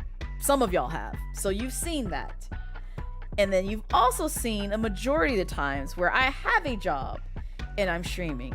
And right now, with the current job that I have, I'm able to stream closer towards the daylight hours rather than the evening hours. Because at my last job, I was going to work, for transparency, I was going to work from 7 to 6 p.m. I had to clock in at 7 a.m. and I would not get off until 6 p.m. And I did that for Monday through Thursday. So Friday, Saturday, and Sunday were the times that I would dedicate towards stream, because by the time that I get off of work, which was 6, I'd have maybe 30 minutes to an hour to unwind and not think about something as taxing as coding. And, like, again, the best way that I can kind of, like, put this is, like, if you've ever played a puzzle game that was kind of like a, you know, brain racker, like it was kind of hard to sort of like figure out, think of, like, you know, crossword puzzles if you've never played, like, you know, a video game, or like Sudokus, or like 2048. And then for, you know, video game folks, if you've ever played a game like Catherine, or maybe even Tetris. You can say Tetris even, or Baba Is You is a prime example of what I do on a day-to-day basis, because it really is a game about programming. I'm not gonna lie. Also, welcome in, Sil. And so I do that for pretty much 8 hours, and then at my last job, 10 hours a day. Again, Monday through Thursday. Baba Is You hurts your brain. Baba Is You hurt a lot of people's brains, including mine. After you get to a certain level, it starts getting to like, all right, I'm trying not to break this, and I'm trying not to get trapped. I like trying to solve this, but like at the same time, I've gone through like several puzzles. And imagine if you had to pick that up for a job and do that daily, back to back. And like, you'll eventually get to a level where it's just like, man, this is actually breaking my brain right now. How do I solve this? So, because there are times where at my job, I come across something where I'm just like, I don't know where to even begin with this. And so you reach out to, you know, your coworkers to collab and, you know, whiteboard it out sometimes if you have to. If you come across like, you know, a logistic reason as to how not to break what's already implemented and working today, and then also meeting the needs of the business. So imagine doing that again for 10 hours a day, 5 days a week or 4 days a week. You've got my job. So I'm actively using my brain quite extensively, to the point where it's just like at the end of all that, it's just like a lot of it is just leaving me drained.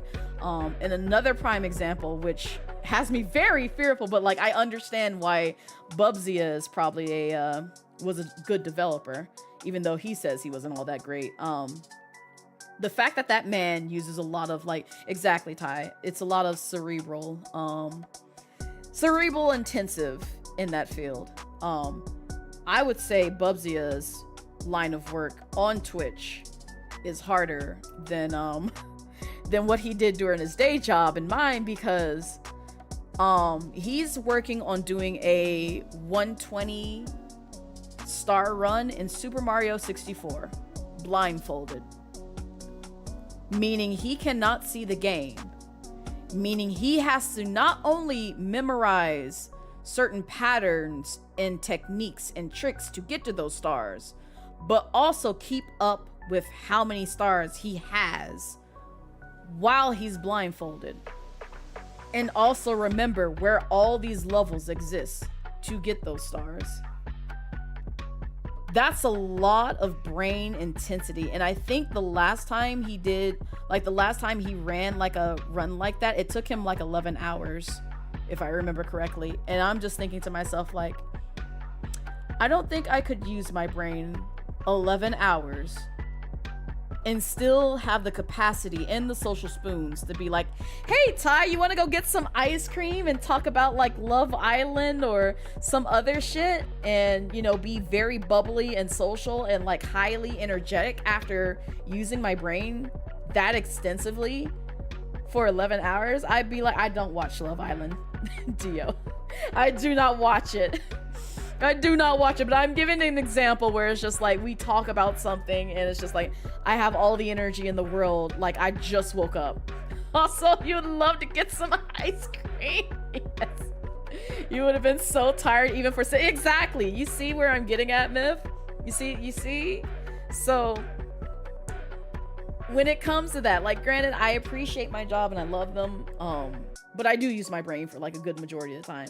But I'm also thankful that because of the time that I get off now as opposed to previously, because now I get off at 3, and that's just because like they work flex hours. So I get up early as shit and then just log off by like 3 p.m. and then the rest of the day is my own. So like if I wanted to, I could literally say, you know what, I'm gonna start stream at 3, but I want to give myself time to, like, you know, lie on my bed and not think of anything, hear white noise go in my ear, listen to music, grab me some dinner, take a shower, soak in a bathtub, do something that's not focused on productivity and work, because I've already utilized my brain for a majority of the day.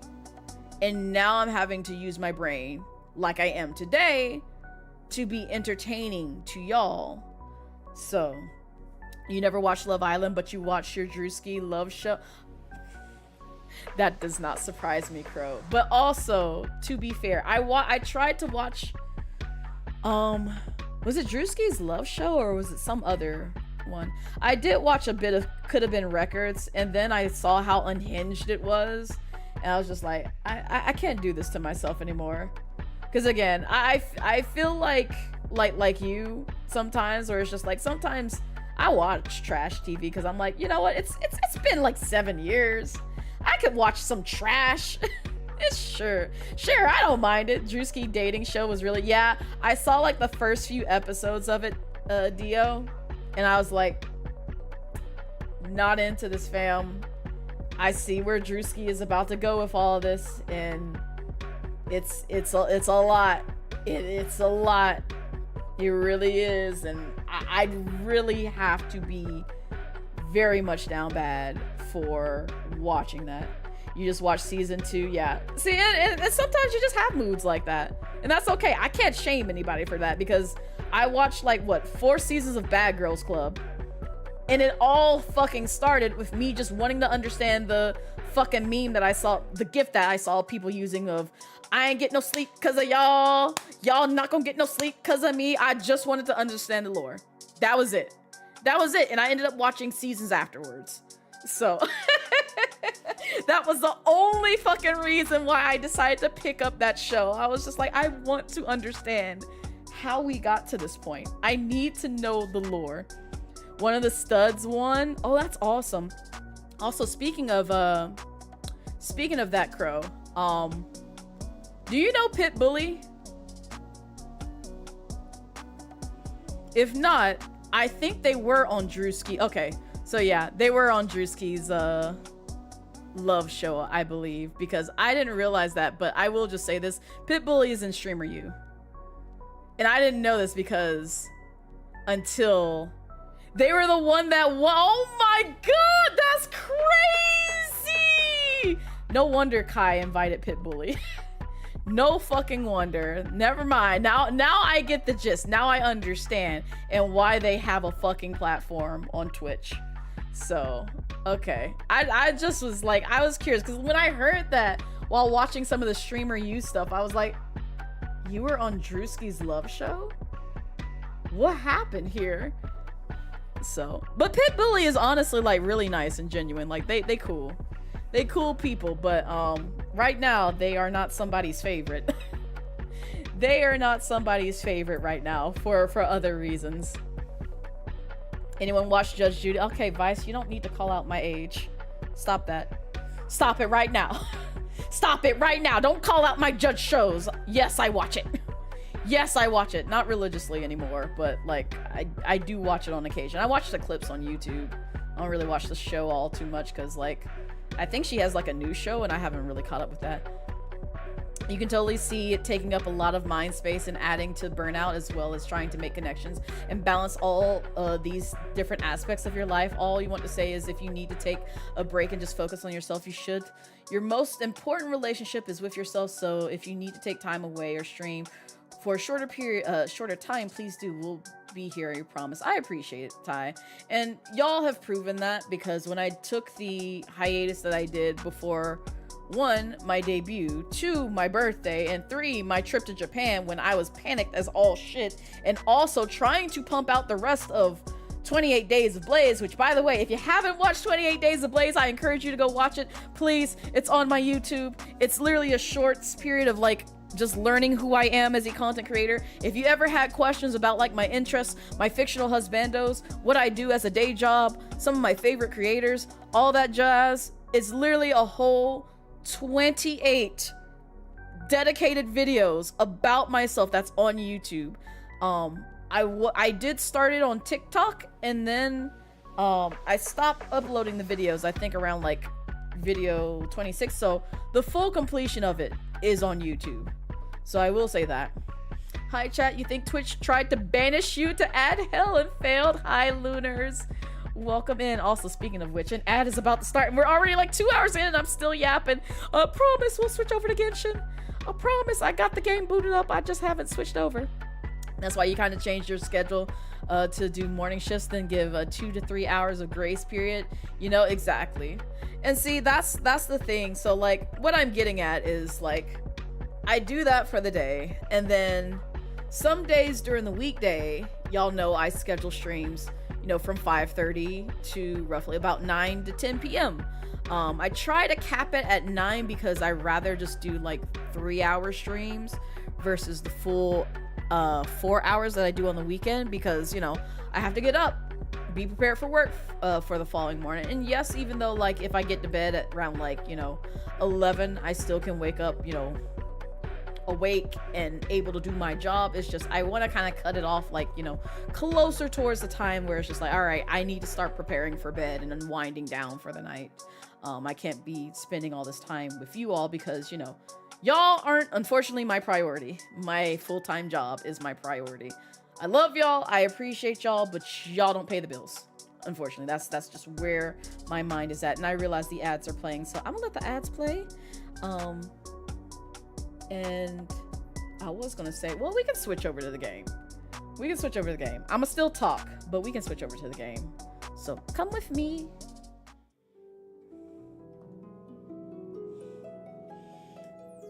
Because I will let the ads fucking play and not say a thing, so that way cutscenes can play out. And then yap while we're going through Genshin. So, and let me go ahead and switch the game category so that way people know I'm playing this game. I know some folks are probably like, Blaze, you have Genshin on this thumbnail. You've been talking for 2 hours. What were you doing? Yapping. You know, the usual. Why would you watch me stream? Why would you choose my stream to watch if you didn't want to see me yap? Like, I told y'all, I go to Twitch to yap with people, and I go to YouTube to literally watch people play and not comment on, like, most of the stuff. Or either leave funny commentary. Like, I don't know what to tell you, fam. It seems like a skill issue on your part. This ribs hit. Oh, you got ribs! Let's go! Oh, Ty, please don't make me get ribs today. I don't need it. I genuinely don't need it. Because I already had a salad earlier, and it was scrumptious. It was just a grilled chicken salad, but still, that shit hit so hard. I don't need ribs, but, like, I will get ribs if I have to. I will. Real quick, I'm going to go ahead and heal Tartaglia. Because it's worrying me that his health is so low right there. Where is the thing? There it is. There we go. The team is healed. They got healing. Oh, how can I easily get over here now? Ooh. Can I, like... Yes. Not unlocked! Oh my fucking god. Right. Go here and then we'll just travel towards it. Alright, y'all got like 34 seconds and then y'all should be free from the ads. Do it. Wait. Not you being an enabler, Crow. Please. Wasn't it you who knows the streamer that basically spends the whole stream yapping and gets... Yes! Blurtabytes. This lovely individual who hasn't streamed in some years.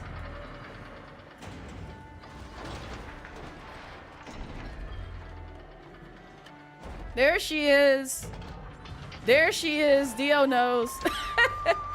Dio knows. She's still out there getting milk. We'll see her one day, you know, in 2030. She'll come back. Oh my god. But literally, like, half the time, whenever she streamed, she would not get through much of the game. Finally home from work. Welcome home! Glad that you made it home. But what I'm getting at is, and I know they're gonna probably have some dialogue. Oh, here we go. I'll make sure it's not on auto. So, okay, yeah. Leave it there for a minute. So basically what I'm getting at is, so I've had some people reach out to me, and this is not a call out or anything of that nature. I understand people want to hang out with me. People want to make bonds, all that stuff. But understand, I work Monday through Friday for a majority of the morning to afternoon hours. And after I get off work, I kind of want to dedicate, you know, that 3 to 4 hour block to 3 p.m. to 4 p.m., if not 5 p.m. block, to just unwind, detox, and not think about too many things, including social interactions. And then afterwards, I may have the spoons to do so. Especially if I'm coming from work and I'm driving back home, I'm having to deal with traffic, so that also weighs on my mind. But between that, also keeping up with the grind with content creation, meaning I have to carve out time to edit my videos. For anybody who's dabbled in editing, it is not a, oh, I can do this in 30 seconds. It's not a, oh, I can do this in 5 minutes. It's not a, I can do this in an hour. Or, I can do this in 2 hours. Maybe 2. Maybe. Depending on how short that fucking clip is. 9 times out of 10, it takes me at least 3 to 5 to 6 to more hours. Depending on what 5 hours. Yeah, exactly. Exactly, Myth. So that's like a whole stream in itself when I have to dedicate some time to do that. And I'm trying to push my content out there on other platforms such as YouTube, TikTok, Instagram, even though I'm probably not going to use Instagram, or other platforms for visibility, because at the end of the day, again, I'm trying to keep up with the pace of making sure my content is out there in the eyes to where more people can discover me. And I had much success with this when I started uploading a lot of like my videos that were just unedited onto my clips channel, which, by the way, if you want, some yucks, I need to get back to uploading there. I have uploaded some shorts there, which have done pretty decently, not really great. They're still in like the 3 digits, which is pretty good. It's pretty good. A lot better sometimes than TikTok, because sometimes TikTok just pigeonholes me and it's just like, oh, here, you get 16 likes or views. Baby, it's been 24 hours and we still on 16 views. What the fuck did you do to my algorithm? What happened here?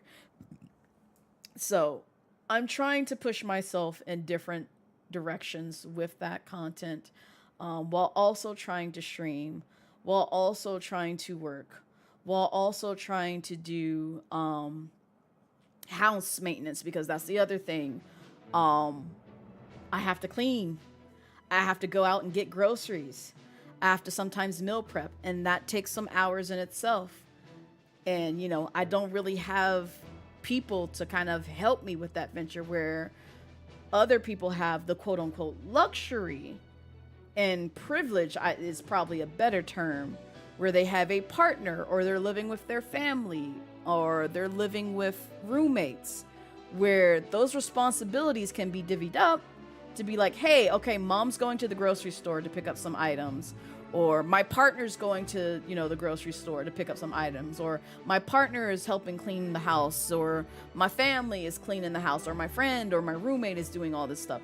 All of that falls back on me, myself, and I. So not only am I working, not only am I having to pay the bills and keep the maintenance of the home, not only am I having to edit my own videos, not only am I having to stream for you guys, and not only am I trying to, dive into other content creation avenues such as speed running, and then maybe doing some ASMR future state, or even more so, what I really want to do, song covers, and sitting down to actually record those and then get it processed and edited and all this other stuff.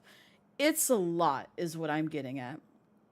And so, again, I understand some people genuinely want to be like, hey, Blaze, can we like kiki, on a weekly, monthly, daily basis? I can't promise it.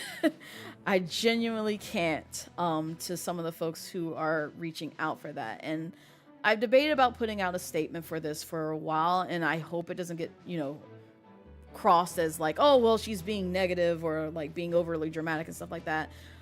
It's just more so me feeling guilty and just not being transparent enough to where it's just like, I have to express it, where it's just like, hey, I understand you want to spend time with me. But I also have this person that's in my DMs who I've known a very long time, and then this new person over here who's trying to get to know me, that's trying to connect with me, and this other new person that it genuinely is going like that in my DMs, just to kind of like expose a little bit of what I see in the background that y'all don't see. And I don't hate these people. I genuinely want to make a connection with these people, but I can't give them the sort of attention and I guess level of commitment to a friendship that they are expecting a lot of the times, because I'm a busy adult pulled in all these different directions while also trying to take what I do with streaming very seriously. So that's all I just wanted to talk to you guys about. I hope it doesn't come across as, me being mean or disrespectful or just like, I can't do anything, because I'm still down for like, collabing and, hanging out with folks on occasion, but don't expect me to fully be present there a majority of the time is what I'm getting at, because I have so many other things that y'all don't see on stream and y'all don't see on socials because I'm dealing with it in the background, which is also why when it comes to y'all following me, who follow me on, Bluesky or Twitter, you may not see too many posts from me, namely because of how extensive my work can be. And that's the other thing. So like, I love my job. I love the people that I work with. And the only downside to some of those portions is just one of the things that I have to kind of like get people to understand is I'm on the clock and I'm also being tracked. And by tracked, I don't mean like monitored, directly on my machine. More so, I have to make sure that I document how long I spend on items. Because if I don't do that to an accurate stance and also in a way where it makes my productivity look good to the folks who brought me on there to work, I can lose that job in a split second. So it's one of those things where it's just like, I know it sounds like, oh man, Blaze is a workaholic, or she's really strict, or it's just like she can't stand any time. It's just like I can spend like maybe 5 to 10 minutes looking at socials every now and then. But at the end of the day, I have to switch gears and focus on my work and try to get it done in a sort of quick amount of time, because they actually are looking at our metrics is what I'm getting at. And so it's a metrics game with them. And I know we talk about metrics and content creation, but it's just like my metrics with my full-time job, which pays the bills and keeps a roof over my head, matter 10 times more than my number metrics that I make with content creation. So sometimes I do have to make those sacrifices where it's just like, yeah, I can't post here as often because I got a job to do. I like getting paid, and I like being able to afford things that, are a luxury, such as art for my Vtuber and promoting that on occasion, or like, building a new PC or investing in new peripherals or anything else that's like content creation wise, which, you guys help support a lot of it, which again, if you want to help support, I have my Ko-Fi, and also Twitch subs and Twitch bits do help, because all that 100% goes into my content creation account. And now that I'm working fully, none of that money really gets put towards bills or anything of that nature. I use that money for any like commissions or anything else for strictly content creation. Before, when I was out of a job, I made it very transparent to my community that, hey, I'm gonna have to start dipping into this just to pay some of my bills, because I have no, financial stability right now. And in this case, it's just more so like I want to keep my financial stability. And that's my highest priority. That's always going to be my highest priority until Twitch and doing content creation full time starts paying how much my full-time job does. You guys, unfortunately, will not be the priority. You'll be secondary because I care about y'all and I want to make sure y'all are doing well and, happy. But top priority is making sure my job gets done in as accurately and locked in as much as possible. So Twitch really can't be primary unless you're making comfortable. Exactly, Dio. Like, again, the biggest example, unfortunately, is like, if I can live like Kai Cenat, where I don't have to hit go live for several months and I still make money off of it, that would be amazing. But also, I don't want to see my viewers or subscribers as cash cows. That's a level of ick that I really don't want to tether y'all with, or even make y'all feel guilted with. I do this because, again, I enjoy networking with people. I enjoy getting to know people, and I'm glad that people see my space as a place where they can, you know, yap, feel comfortable, make bonds with not only me, but like other people within the community too, because I get that a lot in the Discord where, you know, certain people will make friends and I'm just like, oh, I'm so happy y'all became friends because y'all bonded over, you know, Nikki Infinity or Warframe or some other game that I may not play, but you guys play. That's what brings me joy. And so that's what community should be about at the end of the day. And it's just like, that's what I want to see from y'all, where it's just like, you know, you get to know folks, you get to bond, you get to meet other people, and also get to know me as a person, and not only the funny person that talks about, like, you know, butts and farts and other cursed items that I've probably introduced y'all to. Such as a man getting trapped in a toilet. I'm sorry, I keep bringing that up. It's just like, it's still bewildering me how he got stuck in that toilet. I want to understand so bad what provoked him to, like, get stuck in that fucking toilet. Oh, Bria Bunny. Ba-ba-ba-ba.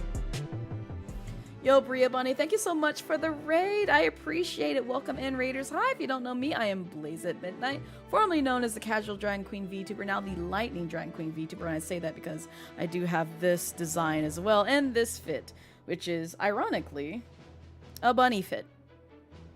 A bunny fit. Yippee! I'm dragon and I can be bunny too. Yippee! All right. Going back to my casual fit because this is what I'm feeling for today. But how was your stream? How was Genshin Impact? I hope you had a lovely time. And also, if you need to raid and dip, I completely understand. Your mental, physical health comes first, and that goes for everybody coming in from the raid. But hi, we're just yapping. I'm catching folks up. You spent too much money for... I'm holding your hand. Go ahead. Grab my hand. Grab my hand, Bria Bunny. Grab my hand. We're gonna hold each other's hands. We are now sister wives, okay? All right, cool, great, excellent. I understand because I did the same damn thing like last night. So we are sister wives now. Yes, indeed. You're so real. Listen. I will do anything for that man. You just know he's not getting a rerun. Exactly. You know how long the Risley droughts be. You already know how long the Risley droughts be. Also, hi, Xeno Bunny. Welcome in. She kept swapping to the game to be right back screen just to get him.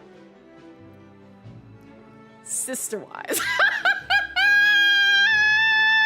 Sister-wise, because I literally did a similar thing where it's just like, oh, let's go to my room, and then just like, you know, I just maybe nod off and just, you know, do a little hunk shoe. Here. Let me actually like recreate the scene. Here we go. Let's go back here. You know, just, you know, we just vibe in here for a bit. You know, just. Put the controller down, and I just be like, yeah, you know what? I think I'm just gonna take a little nap over here. Just gonna nap. Just gonna simply nap. Ooh, oh, I'm very tired, man. I hope no money goes in my wallet, so that way I could possibly, like, you know, maybe pull for this man again, and like maybe get another constellation on him. You know, just want to do a little hunk shoot.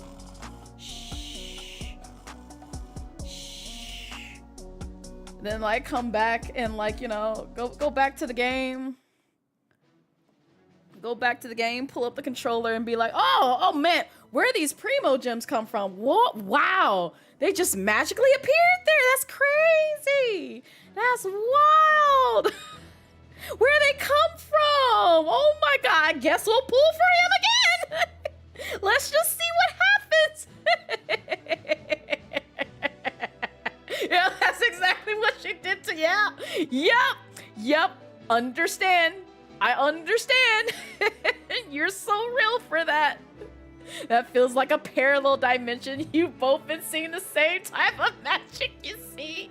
Y'all silly as hell. Hi, Lycoon. Listen, when you're down bad for the wolf daddy and you love him and you want to hold his hand and grip it very hard, yeah, you do what you can to get him, because he's so hot and he's so so meat-tastic, like his barbecue ribs. His secret sauce barbecue ribs, yes. Also, hi, Sarah and Polar. Welcome in. Welcome in. Oh no, you're good, sis. We see most of us grown. We understand that the internet stuff we do isn't making bread. We got priorities and IRL stuff. No need for explanations. I know. And what you guys sort of missed and came in rating in on was I was talking about real life stuff.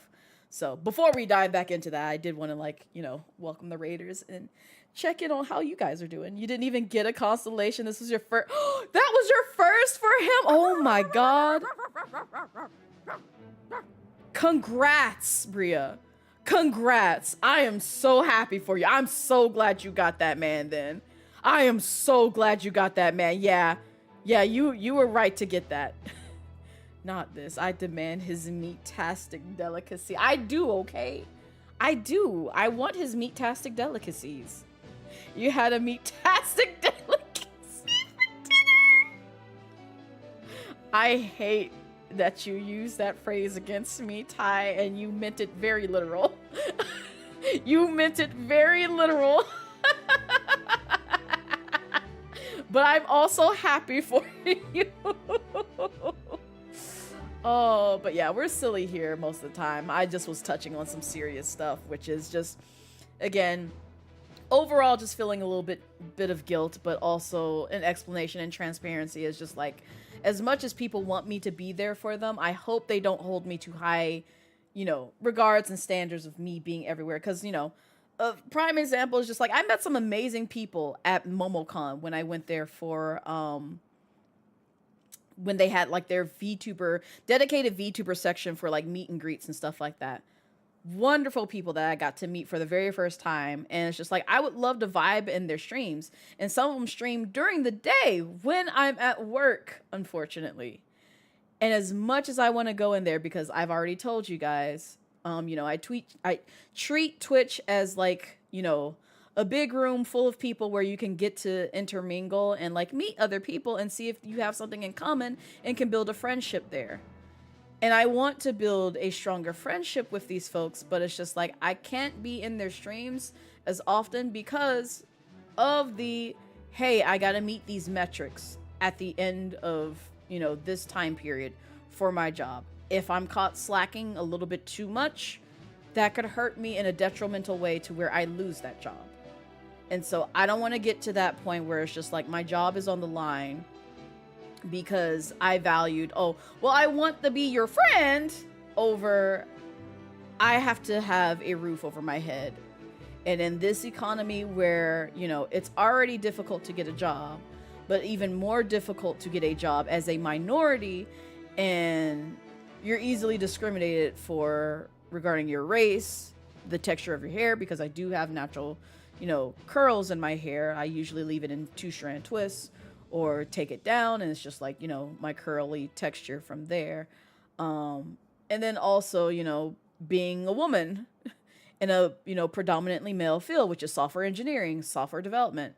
So the odds are going so against me if I'm put in that situation again, which is why I'm just like, yeah, I love you guys. And, I want to bond with people who really see something in me and want to get to know me a little bit more. But it's like, at the same time, I need y'all to be forgiving of me and, unfortunately, the lack of time and effort that I can put into a lot of these things because of my full-time job. and other things that I'm trying to do to keep up with the pacing and balance between work life and then content creation life, or VTubing life, I should say. So that's just where I'm coming from. And like I said, I've debated about putting out, an announcement, because I have had lots of people in my DMs reach out to me. And again, I want to build a genuine relationship with them. It's just, I don't want them to hold their hopes up with like, oh, I can do this if we set aside multiple times to like just hang out and this, that, and the other.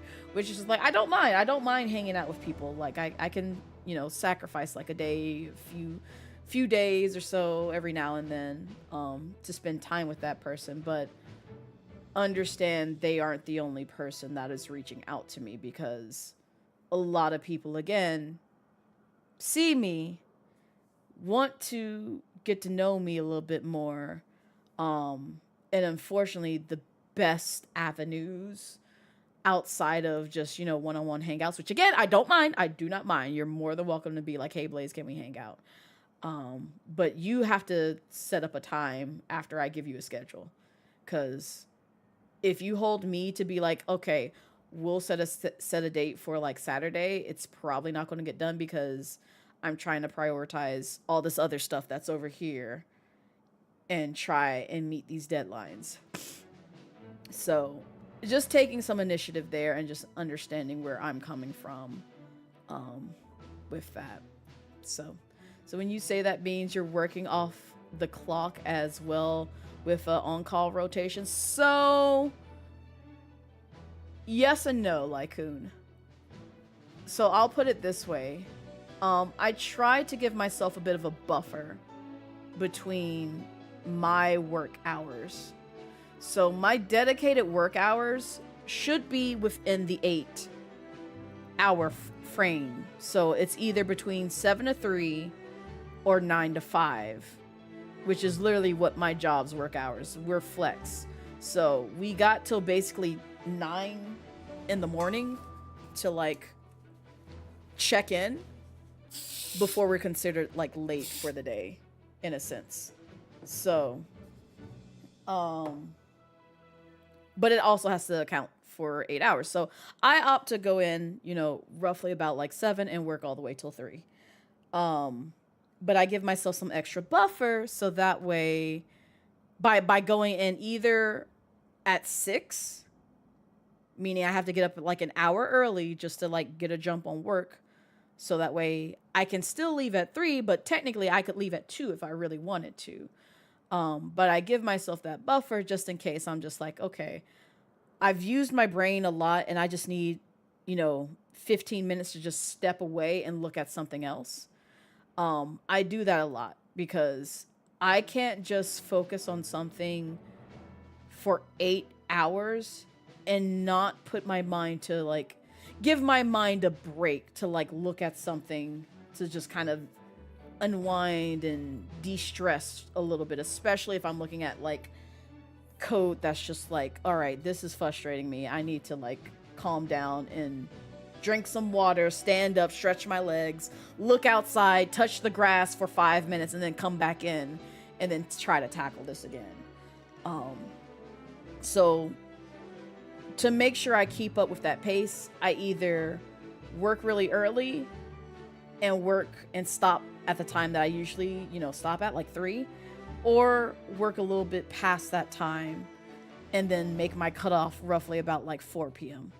So that way I have some wiggle room to meet those metrics in case I'm a little bit behind if I'm not ahead of the game, if that makes sense. So sometimes I will do that to meet that. And then the other thing is I do have on-call rotations, and it's not as frequent as you think. It's just, we have a schedule, and sometimes I do have to work, past those hours, but those hours are allocated towards me working towards the day. So one of the things that I like about my job is if we have to work after hours, like it's on our schedule, we get a half day. So like let's say I had to work, which I've done like, the midnight meditations here where I'll work or like stream with you guys roughly around like, that 9 p.m. to like basically my name, midnight hours. Um I get, you know, the next day to where it's just like, oh, I can clock out by like noontime. Yeah. And so that's what I love about my job is because not only do they do flex, but they also account for like, if this job took some time away from you, you can take it back. Like you need to take it back. I could work the full hour shift, but I don't get paid for it because I've already, allocated those 8 hours. Also, welcome in by reason. How are you? And happy Friday. I'm basically talking about like some things that are changing with well, not really changing, just being more transparent regarding my situation with like keeping friendships, and then also hoping that people who want to befriend me or basically keep up with my content, not to expect the fullest dedication to these things that are in the content creation or friendships and content creation sphere, because my job will always first and foremost come first, as well as like my family, obviously. So like, if my family's in trouble or like my job is in trouble, those are always going to be my top priorities. And same thing with like, certain friendships, IRL, where it's just like, if somebody calls me up and be like, Blaze, I'm stuck under a bridge, can you help me? I'm going to go rush to them. I'm going to cancel stream and be like, all right, I'll see y'all later. I got to go help my friend out this ditch because I don't want to see them hurt. But that sort of situation. And so, because I have had a lot of people reach out to me and want to hang out with me and bond with me, but it's just like, I can't give you your full attention because not only am I working, I'm also editing videos. I'm also streaming 4 hours, or at least attempting to do 4-hour streams during the weekday. Sometimes, a lot of the times during the weekends. And these are the only times that I can dedicate, towards content creation and giving you guys my attention. So to expect me to like, for instance, streamer friends who also stream, as much as I want to be in their streams, if you're streaming around the time that one, I'm either streaming or that I'm at work, the likelihood of me being there is probably slim to none. And the reason I say that is because, again, my job does metrics, meaning everything that I do is technically tracked. It's an honor system of us tracking it, but everything that I do is tracked, and it has to make sense to what I'm tasked with. So, like, for instance, if I'm tasked to be like, hey, can you change this label in this application to, instead of say Bluesky with an E, change it to remove the E. And normally something like that, probably you could get done in like a few minutes to 30 minutes to an hour, depending on where that code or stuff is located. If I were to say, oh, well, it took me a whole fucking day to just swap out the text of that label, my employers would look at me crazy. Because they are wise to know that this shouldn't have taken a full fucking day for you to swap out a label. Because no person with, amount of experience that I have, or even like an entry-level person, should take a full fucking day to swap out a label unless that fucking label exists in like, some void or recess that's, you have absolutely no fucking, access to. And a better example is just like, let's see, that's more relatable that y'all could understand. Let's say, yeah, you know what? Even better. So like, let's say you want to change your handle on Twitter or on Bluesky or on Twitch even. If you know where it lives, you know how long of a process that takes. That takes like, a few seconds to a few minutes to just change that name, right?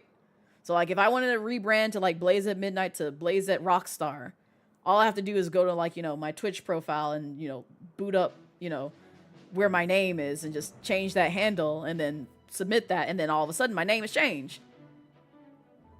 Now, if I say like, to Twitch, like, hey, this actually took like a whole fucking day to change my name.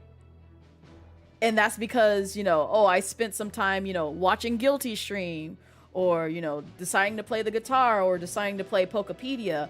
Basically procrastinating to the point where it took a whole fucking day to do that one thing that should have taken like, a few minutes. Exactly. It looks bad.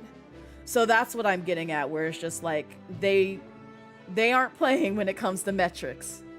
So I have to be on my P's and Q's with making sure what I'm working on makes sense as to how much time it actually took me to do those things and mark those down and make sure I meet the threshold that they want us to meet on a 40-hour work week period. Basically, whatever I do has to amount to a full 40-hour work week, if that makes sense. That's how that goes. If it doesn't take up 40 hours of my time, I'm doing it wrong, and it's not the best. So that's as nicely as I can put it, which is why I said, unfortunately, I don't have the luxury and liberty to just kind of like chill in people's streams and yap during the morning, because I know myself, I'm going to get distracted and easily fall behind. So expecting me to be in streamer mutual streams during those hours, it's unfortunate, but it's just not realistic for me at this time. Maybe if I get a job where it's just like I can be a little more lax in that department, sure. But 9 times out of 10, if I'm pulling up something on my phone, it's so I can listen to it and not have to interact and engage as often, which is why a lot of the times I watch Bubzia or listen to him, because 9 times out of 10, he's going through the same motions over and over again in Super Mario 64. And it's interesting to hear his thought process and also do like discover wacky things and like see his chat like explode every now and then. But it doesn't require much of me being like, man, that's awesome, Bubzia. I'm really proud of you and this, that, and the other. It's just like every once in a while I'll be like GG's and then leave it on that and then just have it play in the background while I get work done or anything else. Because like I also put like GDQ runs in the background because that's edited content, or really just like, non-live content. So stuff where it's just like I don't have to engage with it so often because, the streamer may be asking me questions or wanting to interact with me or engage and stuff like that. I typically stay away from in the mornings. And it's the same with like Lovmura's, because sometimes whenever she goes live, I'll leave her on and not interact or engage much in her chat. And then sometimes I have to step away because sometimes chat will get to the point where they start discussing things and it's just like I want to engage, but I'm just like, okay, I gotta go because now y'all are being distracting and I can't really chat too much in here. So, yep, it's why you, if you hop in at work, it's only on break. Yeah, exactly, Ty. So you get it. You get it. Basically, when I'm on the clock, it's kind of crunch time and serious time. When I'm off the clock, you got my full attention for the most part, unless I'm editing a video or doing something else in the background to unwind. So that's just a level of transparency that I want to give you guys. But yeah, I just wanted y'all to understand, because I feel like it's hard to getting other people to understand where I'm coming from when they assume this is my full-time job. I'm like, no, this is not my full-time job. This is not. But I love the people who I meet through this avenue. It's just not my full-time job, and it does not have my full-time attention all the time. Oh, there's father. Listen to them and not looking at the screen is that their POV? Yes. Being, I cannot stress this enough. Beef. Oh my god.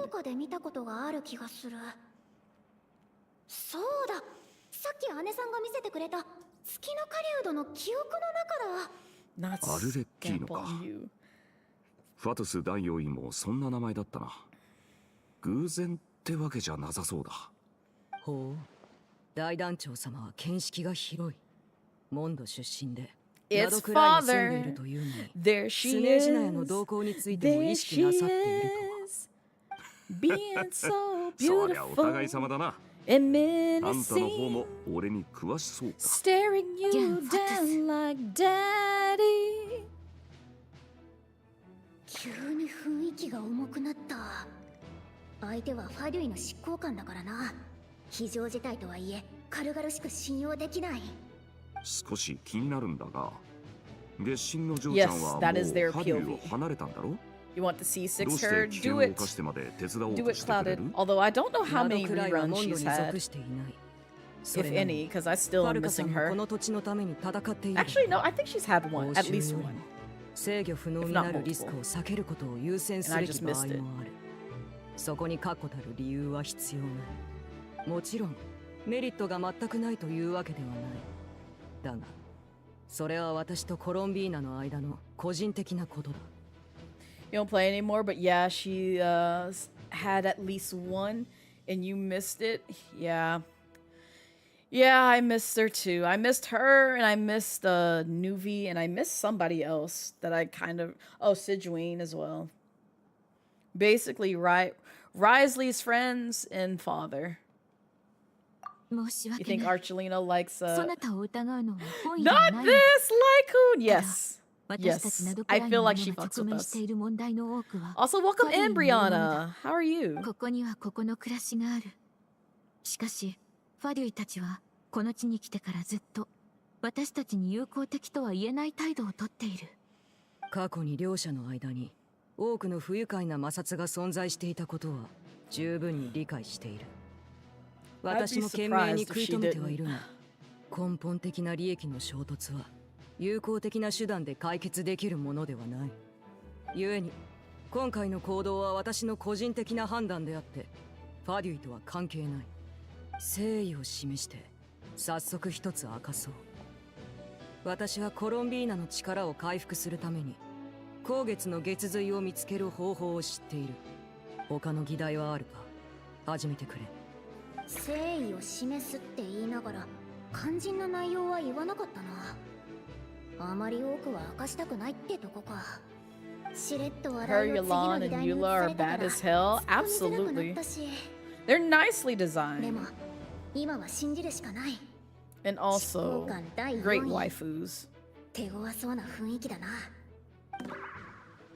Father cannot be my waifu for a couple of reasons. But I still respect her. そこまで言うなら、 Now 月髄 versus を見 when I つける first 方 met 法 her. については、アルレッキーノさんを信じよう。ヤホダ、極秘情報を共有してくれるか？みんな聞いてくれ。まず月の狩人の正体はカーン・ルンヤの諜報員だってことが分かった。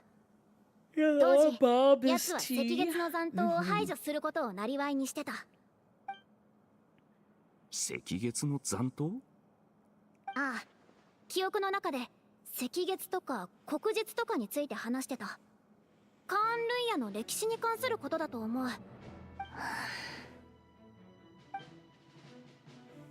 私の知る限り赤月と黒日はどっちもカーン・ルイヤの王朝の名前だよ。はるか昔カーン・ルイヤ人は赤月を信仰して月の投影から不思議な力を得てたって聞いたことがある。でもクーデターで赤月は黒日にとって変わられた。新しい王朝の統治が始まって黒日がカーン・ルイヤの象徴になった。赤月王朝が滅亡してから長い年月が経った後も黒日王朝の最後の君主国王は赤月の秘密を狙って月 Now の狩人 publicly, に yeah. 密 What かに about 赤月の privately? 残党を捕らえるよう命じていたのだ。その時の月の狩人はまだ狂気に陥っていなかった。 You think you didn't 至って use 普通 that の right, 青 so 年 you で will instead ソリン say デス her という hair 名 is の恋人がい amazing? た。 No, you did. You did, Clouded. That's the right way to use it. This basically is like a compliment. It's just like, yes, absolutely. Because, oh, I was gonna say something, but now it's lost me. どうした? Just after Arira regained his body, he called out that name.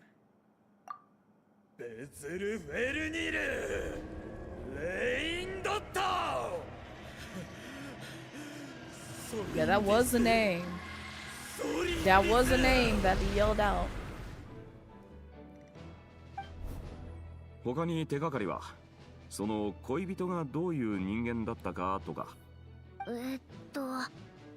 彼女は I 森 will 林の研 say, 究員だ I ったみ hate たい how だ。 some people are using creek. 他にも何 Because かあ like る every って感 time じ they がした。 say what happens at the creek stays at the creek, and immediately my mind goes to Craig of the Creek, which is a cartoon show about children going to the creek, and I'm just like, I need y'all to stop saying this. Because the way y'all are saying this has a completely different meaning to the way that I've heard it for quite some time after watching that show. You watched a Genshin Bob tier list? Wait, there's a Genshin Bob tier list? Is he a mummy? You know, he kind of gives off those vibes, Bambi. I'm not gonna lie. But, I don't know what he is, to be fair. Because I feel like he has a bit of another... He's almost like Shishio. Kind of. You could say that. Like, his body has been damaged to some degree to where now he has to wear this sort of, like, fit. From my understanding. Is creek a new slang term? It's, something along that effect. Clouded. That's what I've been hearing. It's kind of new to me, so I may be an auntie with, like, trying to wrap my head around it, but I've seen a couple of VTubers use it, black VTubers, and I'm like, can we not say this? It's not a derogatory term, but it's just like, y'all take any old word and just literally call it something else. And I'm pretty sure it has origins that may not be related to Craig of the Creek, but I'm just like, the way you're saying it is genuinely how they said it at Craig of the Creek.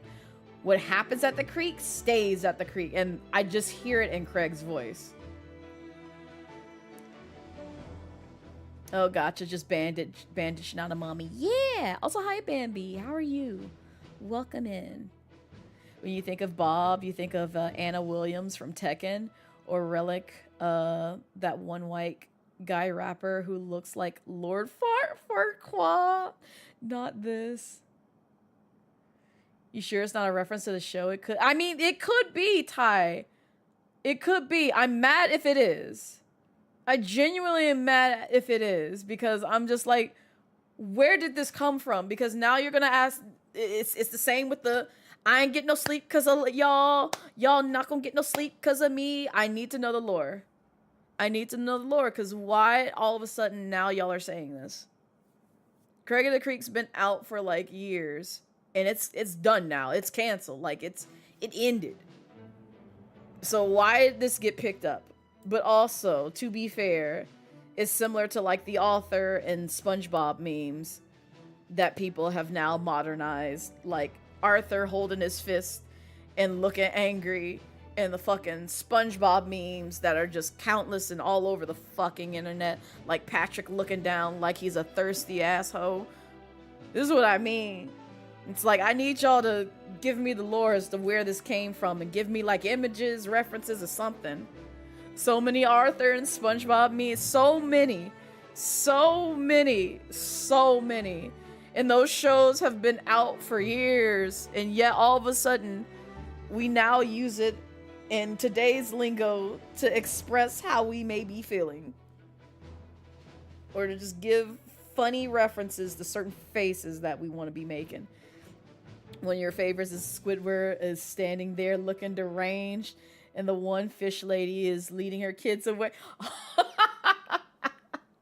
Yeah. Yeah. I like that one, and I like the other one where Squidward is looking outside of his house and he sees SpongeBob and Patrick playing. And it's like one of those, like, you know, things where it's just like, oh, you know, big VTuber and VTuber who gets invited to con, and then like me, small introverted streamer or something like that. Yeah, describing FOMO is just like, can you not call me out this way? Please, I don't want to be Squidward. I don't want to be Squidward. Oh, the more recent one that I saw was like VTubers who can sing, or like VTubers who can draw, and then VTuber who just has neither of those talents, and they're the Squidward. I'm like, why would you call so many folks out like this? Like, granted, I can sing and I can voice act, but it's just like getting me to like promote myself in that way is a whole nother discussion in itself. Because like, granted, I now kind of know how to start a song cover.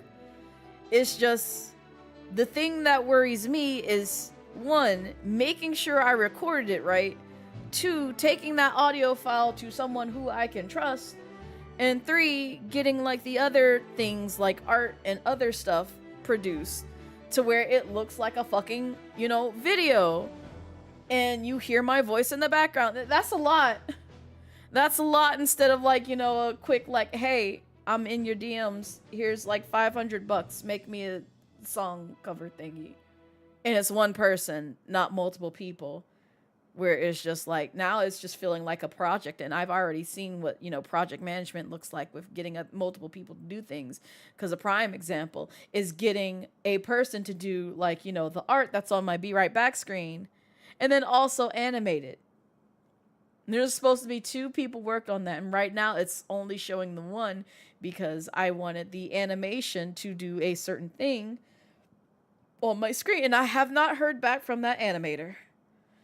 And I'm just like, with the amount of stuff that was missing, not only during debut, but is still missing on my overlays from reaching out to various artists and animators, I'm like, I'm never doing this again. I'm never spending this amount of money again. Because the way that I either have been ghosted or had stuff delayed to high fucking hell has left a sour taste in my mouth, to the point where it's just like, yeah, this debut shit is for the birds unless you have patience and basically fight for your life to make sure your money is worth it. Because I worked my ass off for the funds that I gave to people. And to have like, you know, 100 to 200 to 300 to 400 to 500 to, you know, damn near 1,000, if not 1,000, just kind of taken and feeling like it was scammed to some degree. Yeah, I'm not pretty happy with that. I'm not.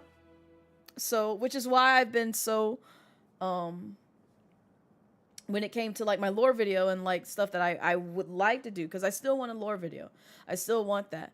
But I want the artist who is going to storyboard and the animator who's going to animate it to really understand how components of my hair work, and also not have me tanned white girl, basically. I don't need to look like that.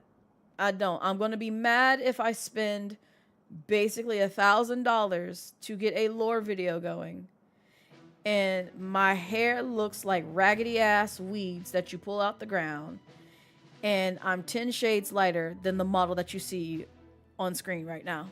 I'm going to be quite furious, and I'm not going to have the energy, but I will manifest the energy to fucking charge back or like ask for my money back or something to that caliber if I have spent well enough of my paycheck towards that for it to look like shit and I'm not represented right.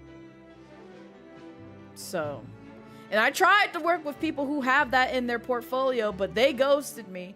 They never spoke to me. They never reached out when I reached out to them multiple times. Yet they're doing all these other projects with, like, again, and this is why it's just like I'm trying not to get in my feels, but at the same time I'm in my feels when I see them work with people who have, like, you know, 10K to 20K followers, got like what seems like endless pools of money, and it's just like all I'm asking for is like a short ass lore video, and it's just like, I work a good job, man. I could be paying you. But instead you just said, no, you seem like you small and you not making funds. It's like, you don't even know what my fucking full-time career consists of and how much I get paid for it. At all. You didn't ask me. But you just assumed it because, you know, maybe my numbers may not be there. And then maybe they don't look at that. Maybe they don't. But sometimes I do get the feeling that some artists and certain people look at that and it's just like, they're not worth my time. And I'm like, you could be getting paid as well as some of the artists that I've had commissioned. Like, for instance, my model or my overlays or some of the other stuff that I spent a good amount of money on, and they did me justice. But have you considered hiring an editor for a couple of videos? I have, Ty. When I started looking at like the prices that some video editors go for, I'm like, I don't know if I can pay this person like on a monthly basis. Because the thing that I would love to do is hire an editor. I don't want to undercharge them. That's the one thing that I really don't want to do.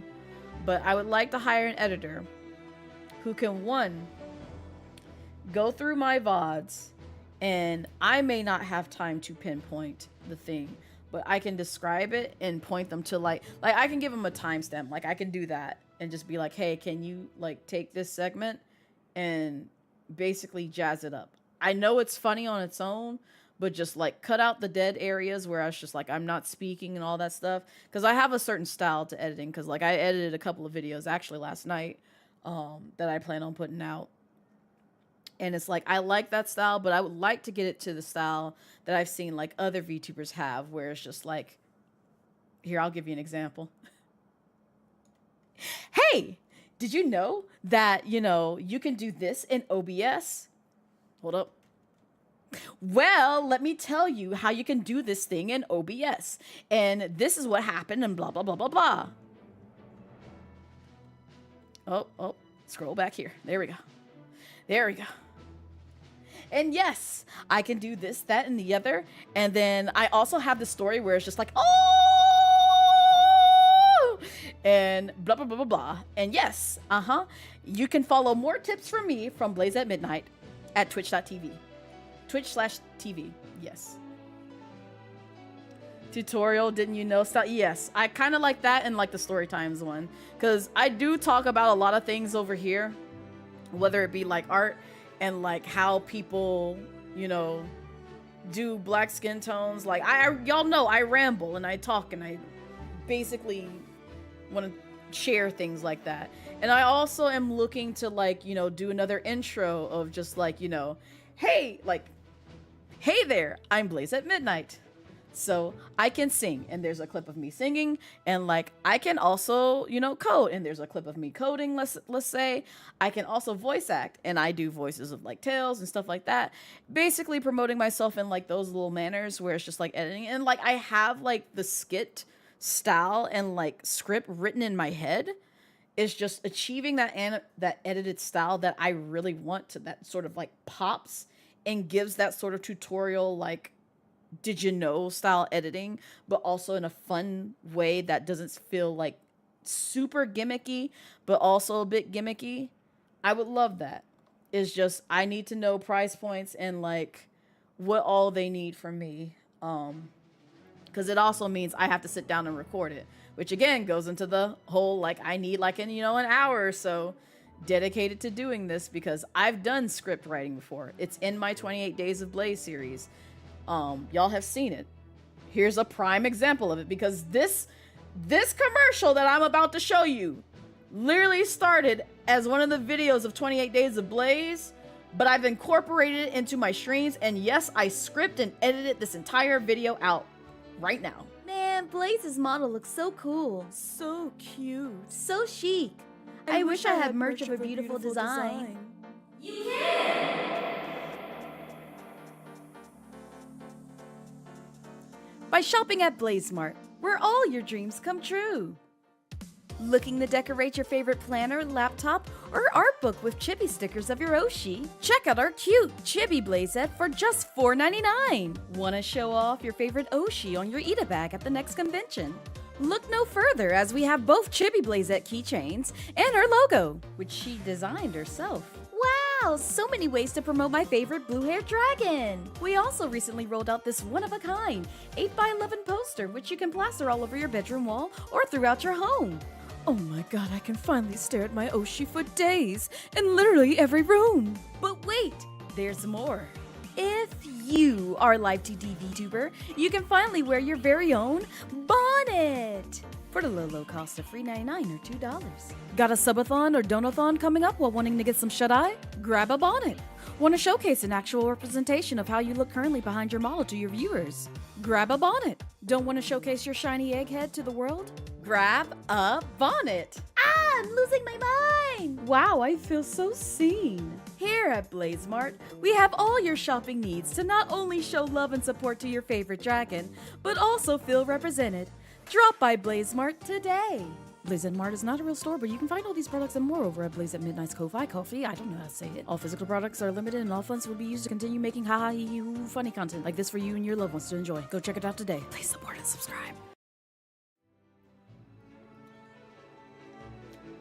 Also, hi Nami, hi Raiders, welcome in. Hi, I'm Blaze at Midnight, formerly known as the Casual Dragon Queen VTuber, now the Lightning Dragon Queen VTuber. I was showing my community some of my editing style from when I did 28 Days of Blaze, and also actively looking for, well, I won't say actively, let me correct that. I would like to have an editor that could match that sort of energy with that sort of like editing style. I know there's some other things that I could have done to make that video even better, but I did get like a lot of good feedback and like reviews from people who did see that video when I did my 28 Days of Blaze series. I like that style. It's funny to me. It's informative, and also it keeps like I feel like the viewers engaged in that way. It's just that took me probably about like 2 days just to sit down and record and edit it. It took a while, and mind you, I was out of a job. So I had all the time in the world to dedicate towards like sitting down, going through like each, you know, segment, chopping it up so that way there's no dead air, editing, you know, in my PNG and my 1.0 model, putting them in a, you know, green screen and putting them together there, and then positioning them in a way that made sense, and then like taking other like green screen effects and then applying it there. Like there was a lot that went into that. There's a lot. I'm actually pretty proud of that moment. You're in ads one moment. You're good, Nami. I realized like the ads played as soon as like people came in. But for the folks who can hear me, yeah, there is a lot. There is a lot that went in there. Credit goes to Blaze at Midnight for promoting Blaze at Midnight. Yes. You love that ad video. Thank you. I forget what day that is in my 28 Days of Blaze, but it was something that I poured. Like I can show y'all the fucking, well, I don't really want to show y'all the script because you see the whole Google Doc and I don't need y'all seeing the entire Google Doc, but I can literally list out all the scripts that I wrote for like my videos for 28 Days of Blaze. Not you need to gamble on the World Cup now. I'm assuming that's the ad that is playing right now. Okay, I'm glad that it's not in this account. Is it in this one? And yes, I have multiple accounts where I hold Google Docs, don't ask why. It makes it easy so that way people can't easily dox me. You're gonna have to be jumping through several accounts just to find me. And there's that. Is the World Cup still going on? I have no idea. You know what put in perspective for me in terms of like how people feel about the World Cup that I'm honestly just checked out of? But there was GDQ that happened like, what was it, 2 weekends ago, if not like last weekend? And there was a Tetris tournament between, I think it was like Meme and I forget what the other person's name is. It leaves me. But both of them played really well, and they played on a level 18 level.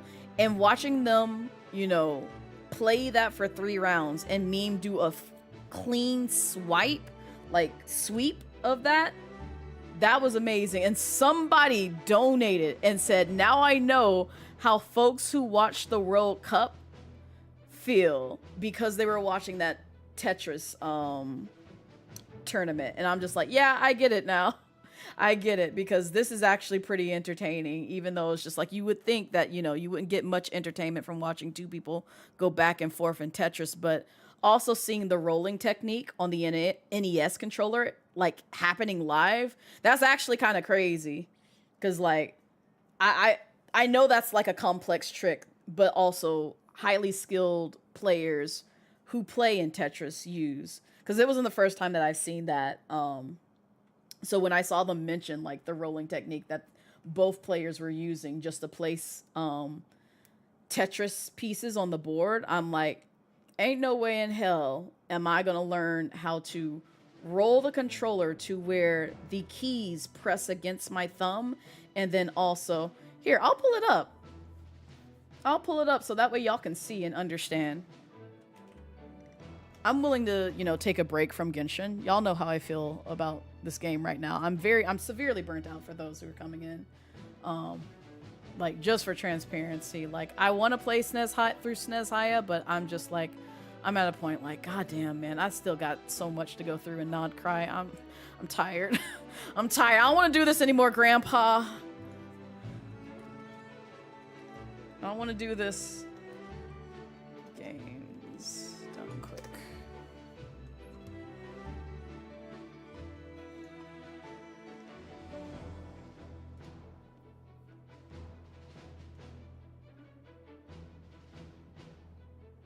No. Here it is. Oh, fucking ads. Fucking ads. Skip it. Alright. Give me just a second.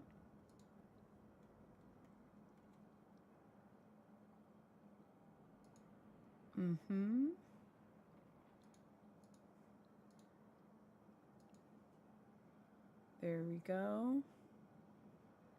Now I'm gonna do this, and then also make sure this is, yeah, it is. Okay.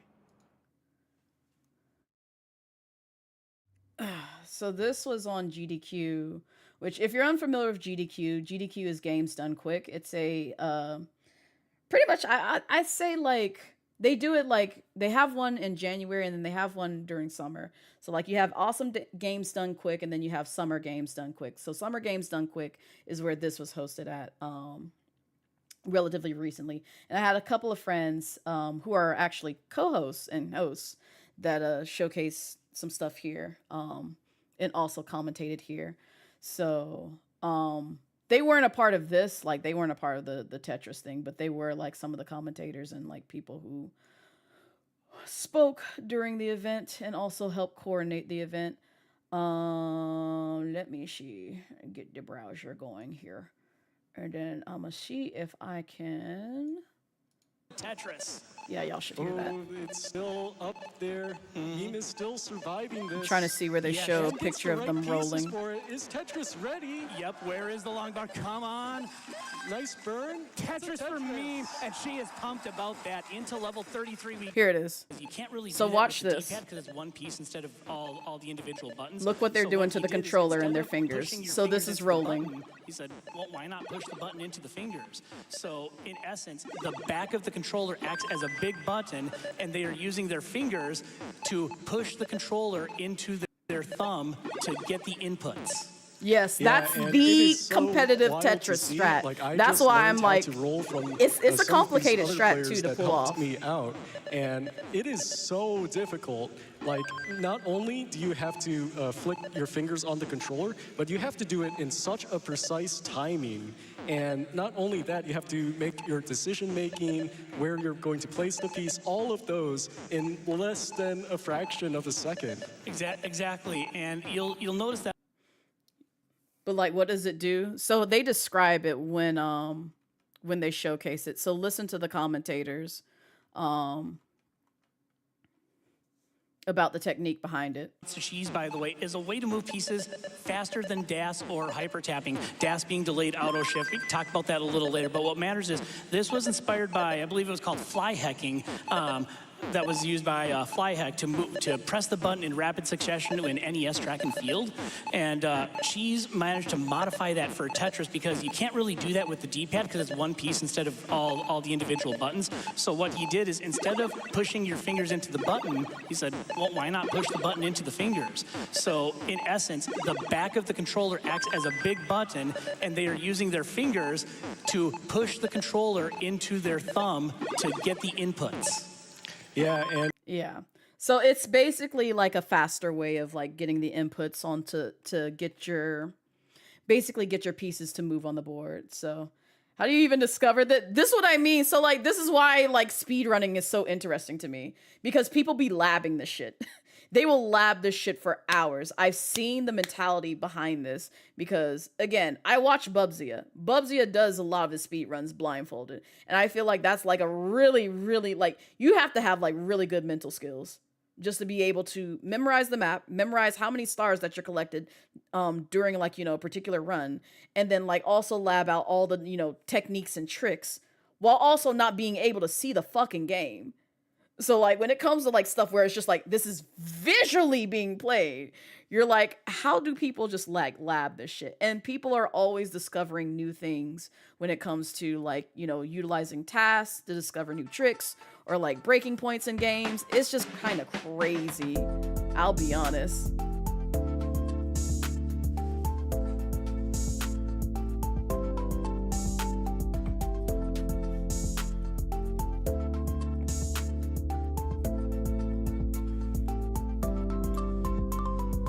Also, Breeville, thank you for the 10-month sub. I appreciate it. You're so locked in on the gameplay, you almost forgot to look at their hands. I know, like, when they showed this, I was like, oh my god, I'm getting to see this in real time. Because, like, I've seen this before when I think I was, like, watching some Tetris video, like, years ago. And then when I saw this happen at Summer Games Done Quick this year, and I saw them literally rolling live, I'm like, I'm trying to wrap my head around how you have not only the patience to learn this technique, but are skilled enough to basically own this fucking technique. And at the speed level, like look at how fast that they're going. it is so. This is wild only to level see. 18. Like I just learned how But to roll from. watch when they some get of into these like the other kill players that- zone where it's just Value by like 1,200 points. It is. She's they're ahead by in, about like, 10 level lines, 30. but gonna want to try and get this board cleaned up. 153,000 Like, look points. how fast But the thanks, pieces couple are pieces, moving. and he's gonna And top they're out. still rolling. Meme takes game They're number still 2 rolling. with a 1.2 million they're score. still rolling. Like this is For crazy. level 29, The but pieces Meme is are kind of on a moving tear this right now, fast, so and they're Huff is gonna have still to rolling really their hunker down and do controller some into work their on hand the kill to screen move these to catch up pieces. and keep Meme from going up 2 games to 0. Yeah, Meme still playing very aggressively here, still stacking up these Tetrises on the kill.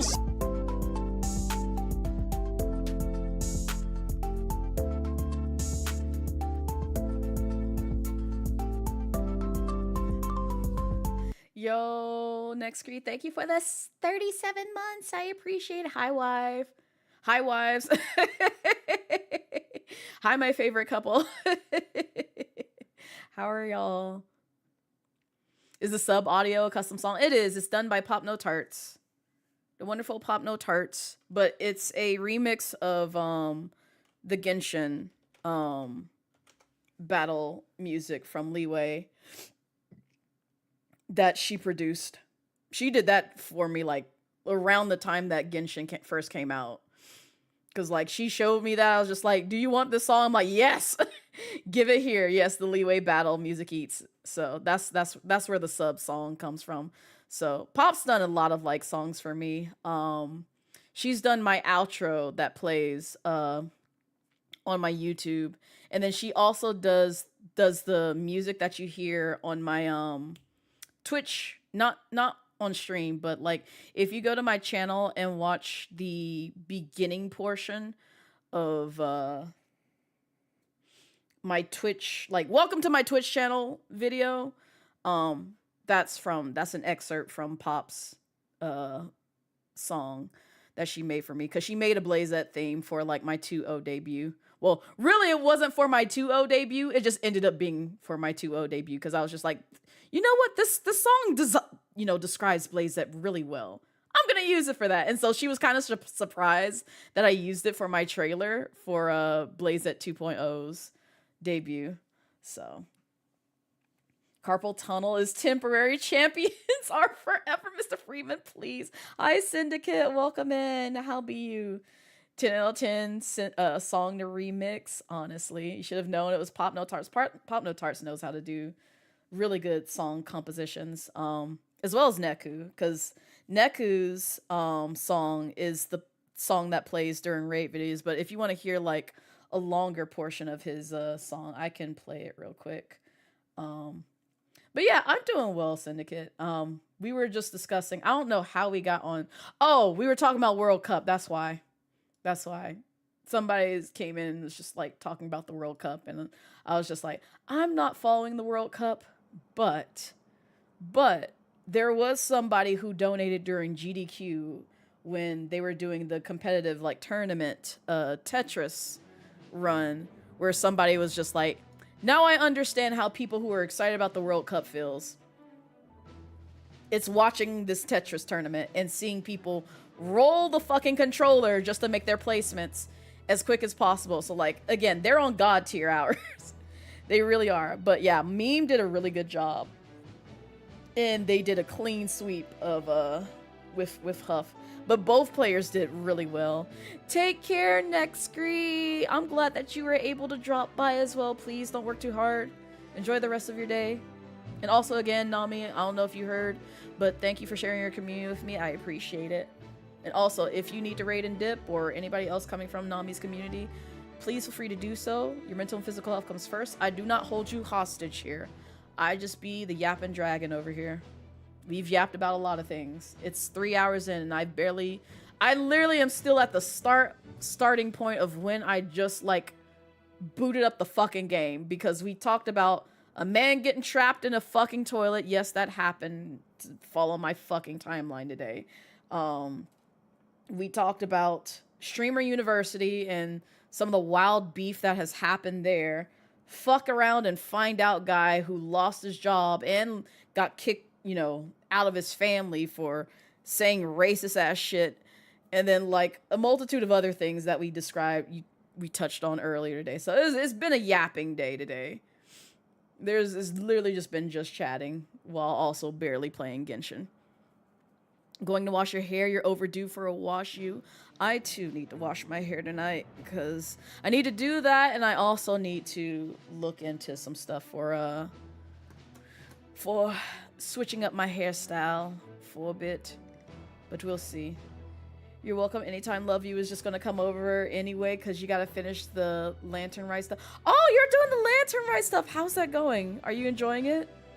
I actually enjoyed doing the Lantern Rite things. And then also, I guess, like, the recent summer event had me lose my voice, and I will just leave it at that. You can probably imagine why, but yeah. You're enjoying it. I'm glad. It's a lie. She won't let us out the basement until we say Raihan is her husband. Yeah, you're right. You're absolutely right. You're trapped in the basement forever, unless you admit that, Raihan can only love me and no one else. The reaction time is crazy. Isn't it, Neo, though? Like, this is what makes me, like, really intrigued and entertained by, like, speedrunners, because they do some wild shit. Some wild ass shit. And the stuff that people lab just to benefit other people who are up and coming in the, speedrunning scene is just insane to me. Oh, girl, nah, when your throat starts straining, you like they got it. Listen. I have only myself to blame, because, I'm screaming over my boys. I'm always screaming over my boys. Thank you for giving me Swag and Daddy! So, anytime this game jump scares me with, the typical pair that I have severe brain rot over, or more characters where it's just like, damn, I haven't seen you in forever. I'm screaming to some degree. It's just, it's happening. It's happening. At some point in time, it's going to happen. I forgot what we were talking about. We were talking about something before Tetris. Oh, I was talking about songs. Oh, that's right. I was going to showcase Neku's song. ソリンリスがまだ生きていた頃の月の狩人は正気を保っていた。そういうことだな。Which I need more songs from Neku at some point in time, because he's also a good mixer.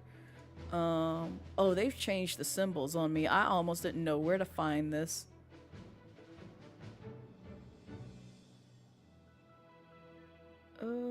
Yes, I think it's this one. Oh, wait, no. It's this one. It's down here.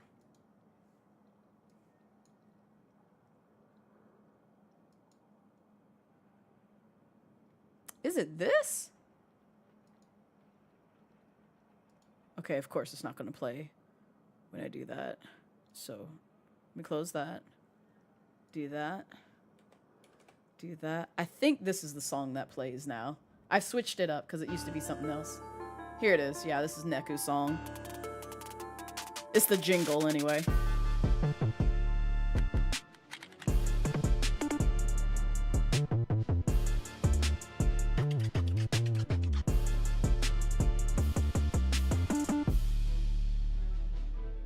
And then I have Food Deity who did my room song, and then Coffee did my starting soon screen song.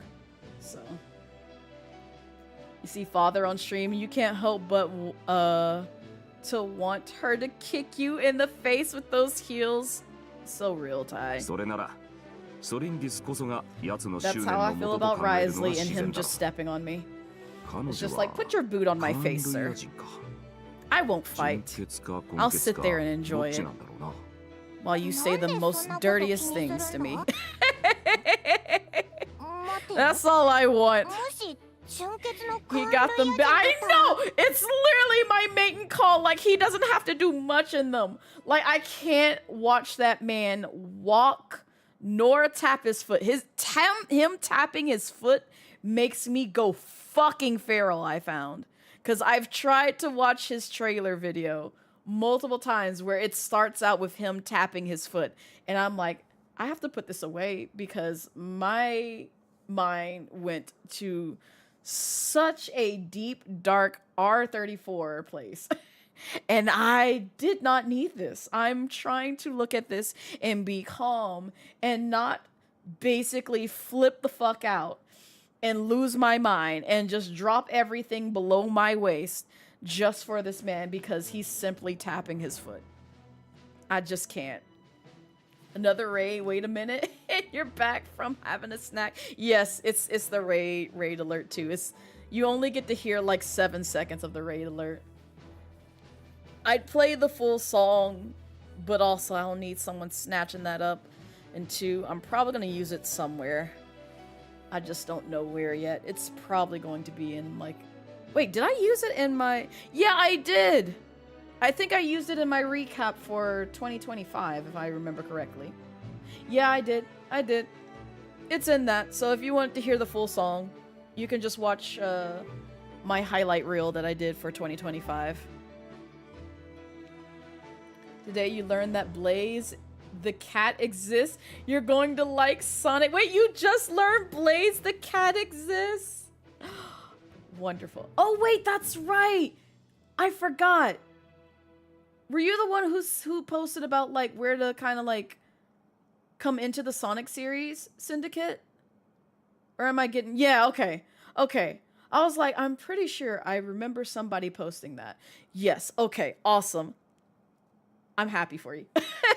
I'm happy for you. So where are you, if you don't mind sharing, where are you in your game journey? Like, what games have you played through or tested out with? And what games do you consider your favorite so far? No judgment here. This is going to be a judgment-free zone, but also because I don't have the right to, like, judge other people in Sonic.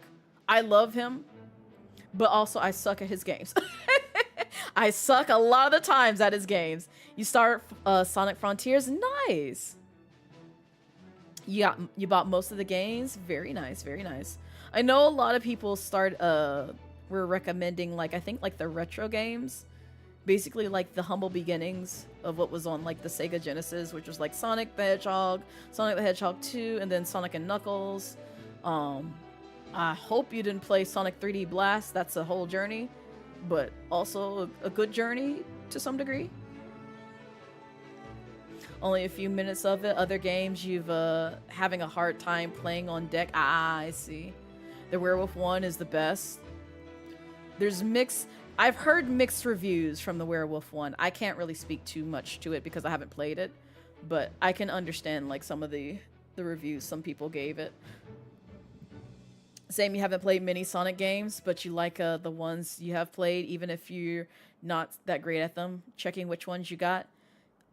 If you have Sonic 06, play that last.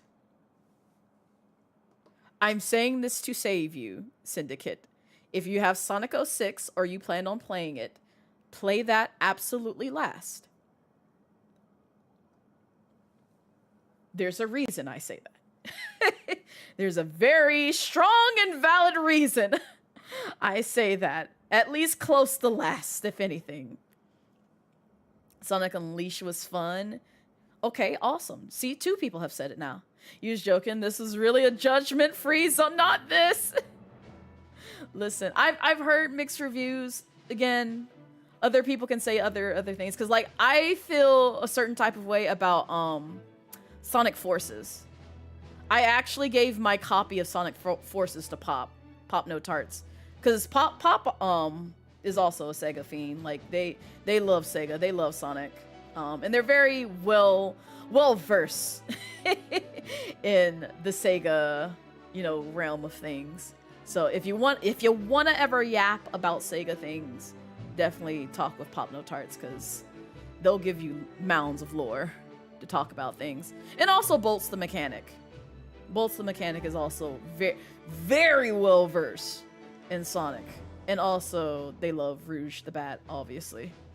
Very obviously. If you ever see Rouge the Bat anywhere, just understand that is Bolt's boo. Okay? Just like how Raihan's my boo, that is Bolt's boo. They are not owned by Sega or Sonic. That is Bolt's boo, okay? Bolt's is gonna be in here lurking and be like, how'd you know, Blaze? I just know. I just know. I know who you are. I know what you are. Because I'm the same way about my daddy, Raihan. Frontiers has become your favorite Sonic game. I need to get back to Frontiers. I have fun with it. I need to play more of it, though. I've forgotten all the controls after it frustrated me with the first boss. But that was just because I didn't read and I didn't pay attention. So I lost to that boss more than I'm willing to admit. And then once I grasped what the situation was, I was like, oh. Speak of the devil, look who it is. Hi, Pop. Hi, Pop. I was shouting you out. Oh, you probably saw that because I did shout you out. I keep forgetting Twitch now tattles on me whenever I shout out people. It's just like, oh, hey, Blaze shouted you out to this many viewers. I'm like, God damn it. Because, like, Bubzia called me out. And when I thought about it, I was like, fuck.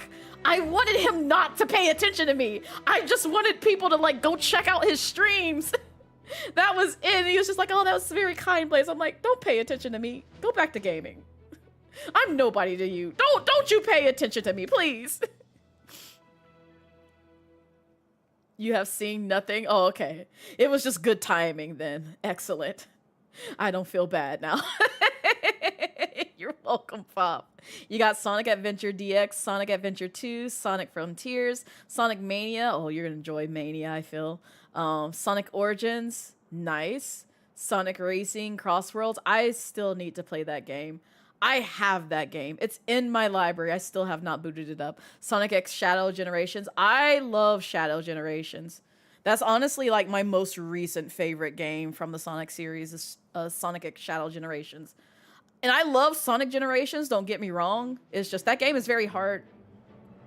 And granted, Shadow Generations is also difficult, but Sonic Generations is very hard. It's a different heart than Shadow Generations. I feel like they were kinder in Shadow Generations, even though it's like the relatively new one. And Sonic Generations is the one that's just like, yeah, we're gonna kick your ass. It's like, why would you do this? Why would you do this? You already know I have trouble going through like just the basic Sonic games. Why would you do this? You didn't get all of the recommended, just what you could afford. No, you have plenty of time to play them whenever you feel the need to, Syndicate. Enjoy the lurk, Ty. You're somebody who will bonk again. Oh my god. You are somebody who will bonk you again. Please. I'm just a little guy. You did play a little Mania. It's pretty good. Nice. I'm glad. But yeah, pop no tarts right there. That person right there in chat. Right there. I'm pointing at her. I'm pointing at her. I know I can't point at her with my model, but I'm pointing at her. I'm gonna point at her with my eyes. Right there. Right there. That person right there. Yeah. You speak to them about Sega and Sonic. Don't you go hide in those bushes. You come back here. Thank you, Brass. Thank you. Point at Pop No Tarts. Right there. That person right there. Right there in chat. Right there. Also, hi, Starry Bunny. Hi, Blaze. Hi, Blaze. Blaze in chat. Happy Friday. Hope you all are having a good, amazing time zone. So far, so good. We've been yapping. We haven't been doing much Genshin. I'm disappointed in myself. But, you know, at the same time, I like yapping with y'all. So, enjoy the lurk, Starry. You still need to finish Shadow Generations. I still need to, like, hopefully maybe one day go through and, like, fully 100% it. Because I feel like I can 100% that over Sonic Generations. That one's going to take some time and me bashing my head against the table several times. Was Genshin without a little yappery? We've been yapping for like 2 hours. Oh yeah, Pop, I know I haven't showed you cursed food in a while, but would you like a cursed story about how a man got trapped in the plumbing of a porta potty? A whole adult man. They were trapped there. You will leave! No. Okay. I'm a hush. I'm a hush, but now you have this knowledge. Now you have this knowledge. Has left the chat. No, come back, Pop, please. Come back. Come back. And yes, if you have questions about Sega IPs, you can assist. Yeah.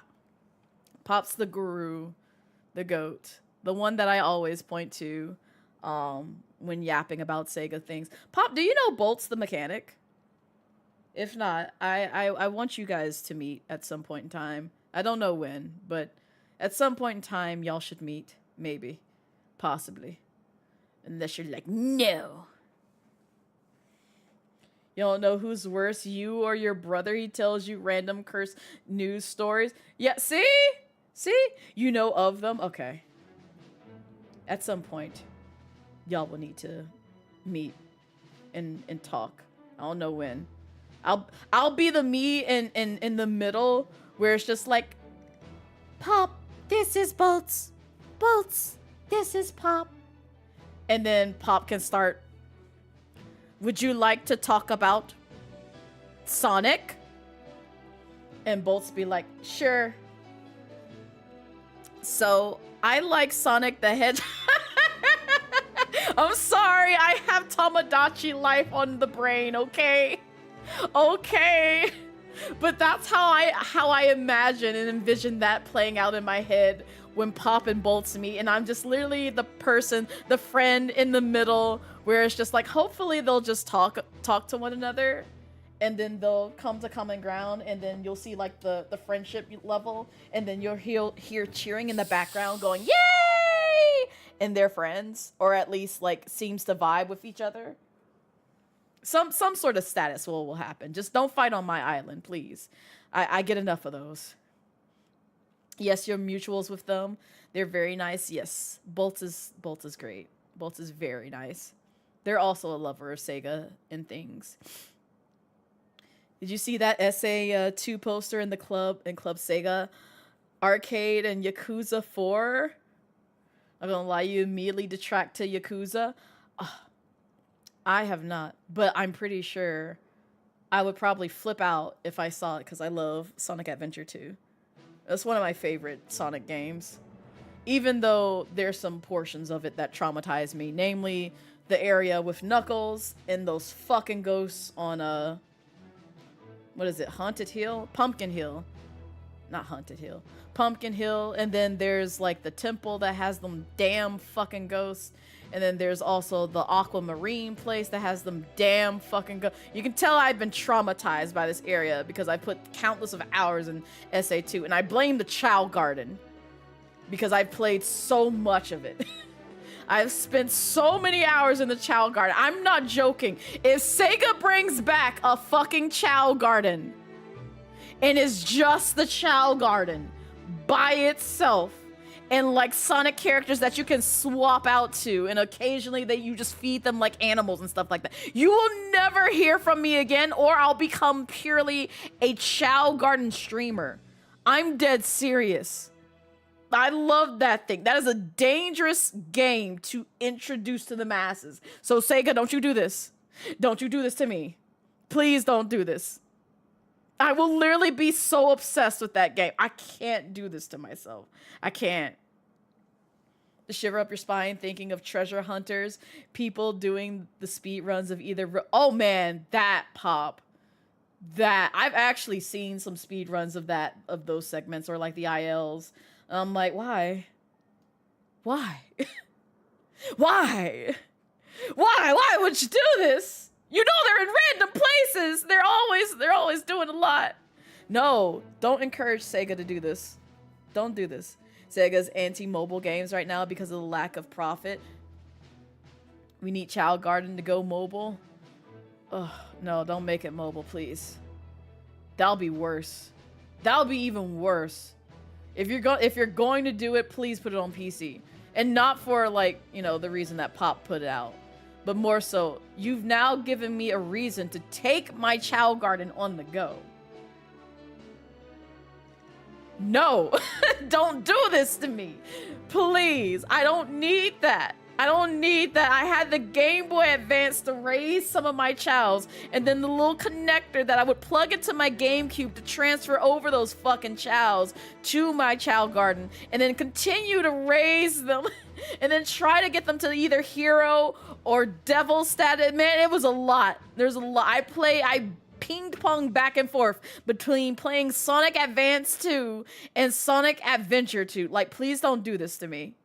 Don't do this to me. I have no control. Yeah, in one of their reports, they mentioned how mobile doesn't help them, so they want to focus on PC and consoles. Makes sense. You feel like phone version would be too many microtransactions? That, maybe. Possibly. Especially like if you want like cosmetics for like your chow.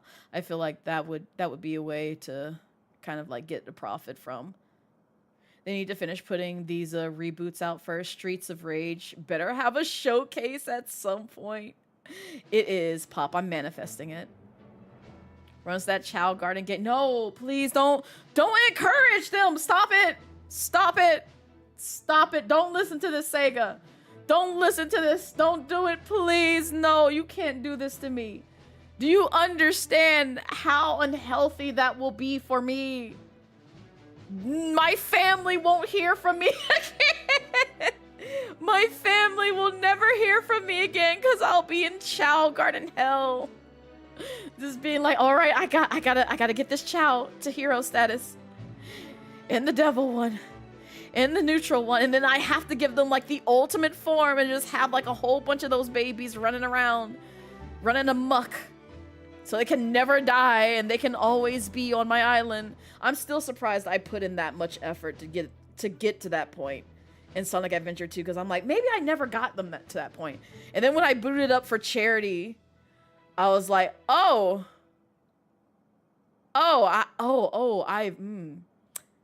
spent so many hours on this. Okay, alrighty then. All right, man. Sonic Rumble is violent with microtransactions. Oh my god. I can believe it. Ooh, PC Child Garden, but you gotta move them from your PC to your phone to... No! No! No, Clouded, stop. You stop this. You stop this. Dang, not Blaze announcing going off the grid. Listen, you don't understand, Pop. I poured in so many hours in that fucking Child Garden. It almost got me again when I booted up just for a moment. Just for a moment, just to show my community the garden of chows that I've had. All the chows. So many chows. Blaze would find a way to make the Switch 2 waterproof, honestly. Wanna go out to the pool? Yep. Yep. Yep, I'd find a way. I'd definitely find a way. And then it's just like, well, I guess we just won't hear from Blaze. It's okay. She never loved us anyway. She said we're second priority. Now Chow Garden has become second priority, and now we're third.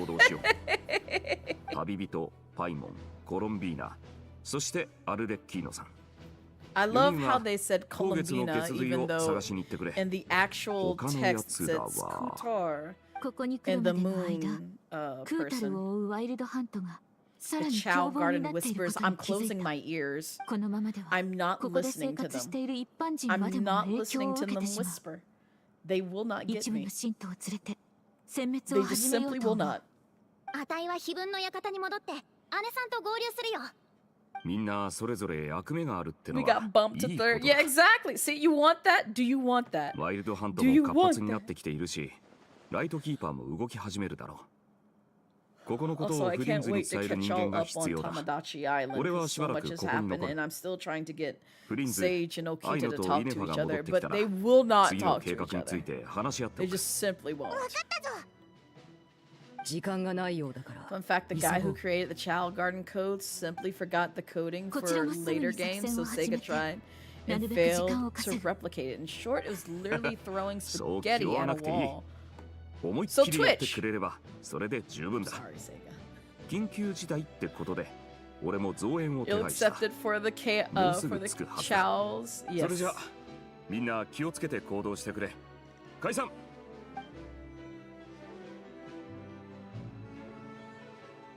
I just realized all this time we were in, like, I guess Varka's base of operations for things, maybe. You hear that, you just think Spaghetti Co, which you know has a different implication. Yeah. Yeah, that's exactly where my mind went as well, Brass. I was just like, man, my mind went straight to Spaghetti Code. There's a trend of games back then where after the games were made and shipped, they kind of deleted the data to start work on next things, so we have lost a lot. Oh. Speaking of which, I'm quite upset that Sony is getting rid of physical games. Because as a collector of physical media, even though I do buy some games like digitally, I hate that they're going in that direction because I actually bought like a majority of like Yakuza games on physical disc. It took me a while to get comfortable with like buying them on PC or like investing and downloading them on PC because I'm like, but I want a physical disc. I want something to pop into my actual console. And then what happens if like, you know, not saying Sega will do this, but like what happens if like Sega says like, oh no, we can just yank Yakuza back off your system. It's ours now. It's like, no, I paid for this. What you mean? Give it back. Give it back. Sega would never. I'm claiming Sega would never. Nintendo might. Sega would never. Metopia took third place. Man, y'all better be so glad I did not start a Metopia stream. I debated it. I can't, man. We'll be here just like Tamadachi life. You're gonna go wash your hair. Have a good night, Blaze. Have a good night, Syndicate. Thank you for dropping by. I appreciate it. I hope The 愛のの war on 予測的 hair 中 goes 率を well. 引き上げました。 I say that どういう意味だ because い anytime wash day comes for me, yeah, it's a lot to just detangle and part and do all that stuff. But hopefully it's a quick and easy avenue, but usually I dread. It never goes well. Yeah, okay, so yeah, I wish you luck on the war on hair. I wish you luck, because I'm going to have to do the same. I'm going to have to do the same, and I'm not looking forward to it, because that's like 2 hours of my time that I won't get back. But I have to do it because I want to keep my hair healthy, and I also want to keep it fresh and clean, and then also retwist it so it doesn't lock. Even though my hair doesn't lock super quickly, I still don't want to tempt it into locking until I'm ready to have locks. Which I have debated. I'm waiting till where I'm comfortable locking my hair and not wanting to like be like, well, I want to wear a wig now, because that's the main hesitant. That's the one thing that's keeping me hesitant about it, is because I want to cosplay and I want to wear like wigs sometimes to meet like a certain character fictionally. And yes, I could style my locks that way once they get to a certain length. It's just, I know if I do locks, I'm gonna have to commit to it, and that's a big commitment. Low maintenance, but a loctician is expensive. Yeah, and that too, because like I also don't want to get to a point where my hair breaks off again because I chose not to maintain my locks to the best of my abilities, and I would have to see a loctician to make sure they are maintained well enough. So that's where I'm at with that. You still buy physical discs for movies and the PS5. You're a best 4K Blu-ray player.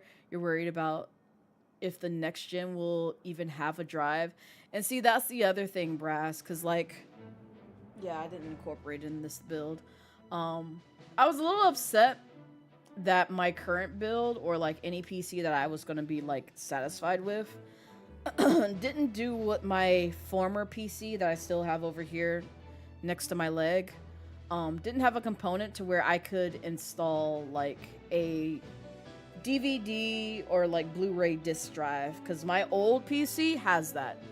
So anytime that I wanted to like, you know, showcase it to, you know, the folks in Discord, like for instance, when we were going through the Rurouni Kenshin series and I wanted to show you guys like the OVAs from that series, I didn't have a means to do so until I busted out my Blu-ray disc and popped them into my actual PC just to watch those films. And it's like, now I don't have a way of doing that unless I buy one, plug it into my PC, and then cascade it down to where it'll show in my on my computer, namely through VLC player. So it sucks. It really sucks. I'm hoping they'll reverse their decision, but I doubt it. And also, I think, again, I know y'all are probably tired of hearing this, but I'm going to say it again. Yeah. AI data centers are ruining a lot. Oh, that's the other thing I meant to talk to y'all about. It happened earlier this week, but I did make a post on my Bluesky relatively recently about like how someone in my state is losing their home in favor of Georgia Power putting down lines to a data center. And I say this because they didn't get the option to say, hey, no, we're not giving you our house. It was basically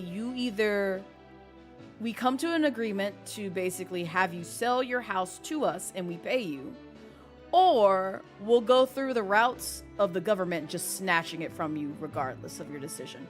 Yeah, that pissed me off. That pissed me off to the umpteenth degree. And it frustrates me because a lot of people, including some of my mutuals, some of my friends, IRL, are just like, but AI is so great. It's such a good tool. and I need it for, like, you know, work and everything else. And I'm just looking at them and being like, do you know understand the ramifications of that long term? Because right now, you're not seeing it because it doesn't affect you directly. But when it comes to a point where it affects you directly, all of a sudden, I promise you, you'll give a damn. You'll give a damn. Because let's say tomorrow they say, oh, you know what? We're just going to pay you for your house. Or either just snatch it from you. You may love that house. You may have like several generations of memories and your family in that house to the point where you want to keep it. And they just basically said, no, we're going to evict you out of it. And let's say, okay, they give you the money. Who's to say that house hunting in this economy is going to go well for you? And who's to say you'll go to an area that you actually want to live in where it may not happen again?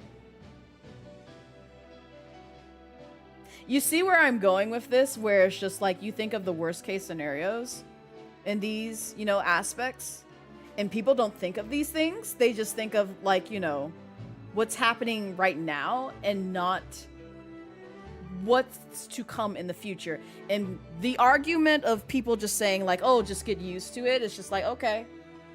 And when we get used to it, that's when we'll have to pay triple of what we have to pay for a lot of products now, because we just said, oh, we'll just get used to it. Even though our jobs doesn't give us enough to, you know, be able to keep our families, you know, in a financially stable, you know, setting. And it's just like, because you see AI as a tool, all right, well, if your house is taken from you, you can rely on that AI to build you a new house. You got it. Just ask Claude. Ask ChatGPT. They'll guide you in the right direction to build your own home. So it doesn't cost you a dime, right? That's what you want, right? It's a tool, right? That's what you fucking want, right? Okay. All right, cool. It can give you love. It can give you a house as well. Go ahead. Get the building. Get the building. Don't go to the 2.5 Bay drive. Yeah, I don't have that. You're still using a really old case, so you have the disk drive, but you're thinking of getting a new case. But if you do, you'll need an external enclosure for the drive with a, yeah. And that's where I'm at right now, Brass, which sucks because I'm like, damn. Or a lawsuit, yeah. Yep. Yeah, Neo, it was wild. And yeah, they ultimately just lost the home, so it's just like, this fucking sucks. Now, the moment someone tells me they use AI, you think less of them? Yep. Yep. Shame here. I'm just like, I'm side-eye, and I'm like, okay. All right. I got words, but I can't say them out loud. Also, hi, Miss Fashion. Miss Fashion with the passion. It's Miss Fashion. I have to always say that whenever Miss Fashion arrives. That is their theme song. Only their theme song. Motherfucker, imminent domain for a state-sponsored monopoly that makes society worse as a whole. There's no way they are legally allowed to kick you out of the house you own and pay for. Oh, yeah, no, the government just kind of just says, nope, we're getting it. They literally can legally go through the court system to uproot you from your house. And it's all because of it's supposed to, quote unquote, the project that they're working on is the quote unquote benefit the community. If they can basically find a viable reason to like do so, they can go through legally and just basically take your house from you. So you don't get any money. It's just like, it's theirs now. You don't have any rights to it. It's stupid. It's so stupid. You're at a point where you're done educating people on AI. You're going to straight up block people who take even a neutral stance on it. It's one of those things where, again, I can't speak too much. I have to watch my words online around it. And I say that because I work in technology. And that's all I can say. That is really all I can say. But I am not happy with how it's getting used and how there's not much regulations around it. It's really disgusting when people lose their homes through those means, especially when it's something that has this sort of generational history. Exactly. And the spokesperson for Georgia Power gave off this uncaring vibe where it's just like, oh, well, we empathize with this. Like, I know how you feel, because, like, gosh, if it was me, you know, I'd be upset too. But, you know, we're just going to be there for that person. I'm just like, all right, cool. We'll uproot your house too. Get out. Let's go ahead and build a data center next to you and kick you out your own home. See how you feel. We'll kick your grandma out too. Go ahead. You deal with that bullshit of finding your family more housing because of some data centers. Because remember, it benefits folks. It's good tooling, right? It's good. Excellent. It doesn't damage the water system or anything else naturally, you know, harmful towards us. Okay. Right. Sure. Go with that. Same with companies that post AI stuff. You just block them and you know you don't shop with them. I'm hating the VTuber, basically art being a quote unquote luxury versus AI debate that's going on Twitter right now, where it's just like people are invalidating artists and going in favor of AI because it's convenient and quote unquote a tool for them. So that way they can get the things that they need in order to VTube or promote themselves in the content creation space. It's very frustrating. It's extremely frustrating because it's just like, you could have just paid that artist. You could have not used generative AI, which steals from other people, just to get what you want because it's convenient to you and you're not thinking of the ramifications of how it affects other people. You're just being a selfish prick at the end of the day. You're being a selfish, greedy prick. Where it's just like, you can go about it the right way, like a lot of us did. Where it's just like, if you don't have the funds to, PNG tube. Start with even drawing your own model. Get creative with it. DIY it yourself. That's what I did. That's genuinely what I fucking did. I had no fucking idea of how to move a model. And I used YouTube University to basically take what Onsta Monsta drew for me just to get it to move, just so I could VTube. I'm dead ass. So the argument of you saying, oh, well, it's a tool, instead of like actually you taking the time to learn those skill sets to get things to work in your favor and basically cheapening the skills that artists have spent years honing in on and making this a livable career for them. You just say, fuck it all, and I'm just going to do what I want and not give a damn about what they do and who they are. So it's just frustrating all around. It's just like, I wish I could like express that to the people who are so much pro AI in this community.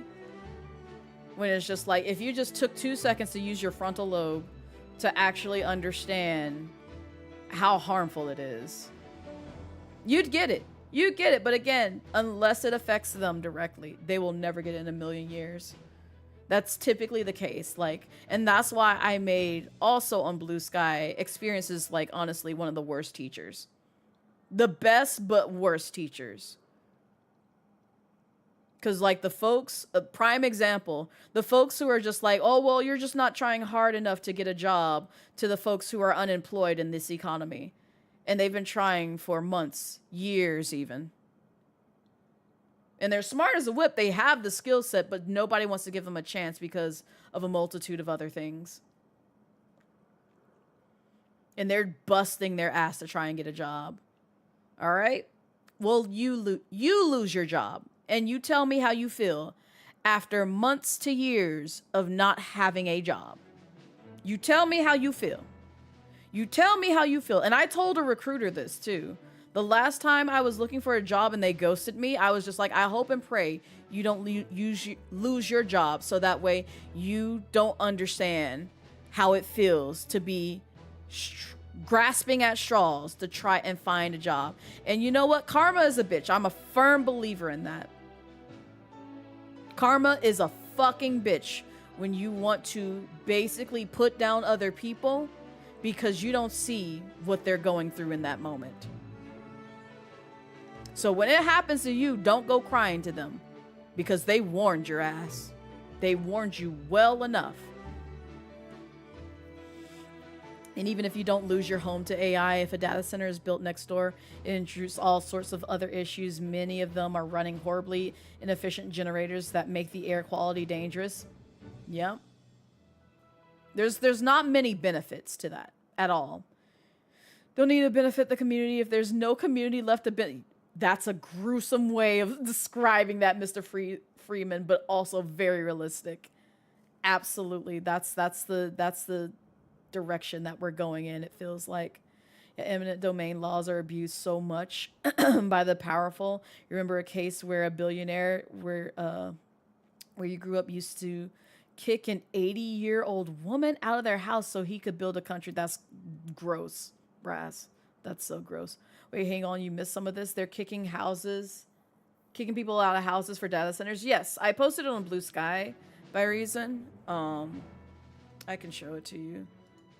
I can also just pull up the YouTube video and let y'all see it.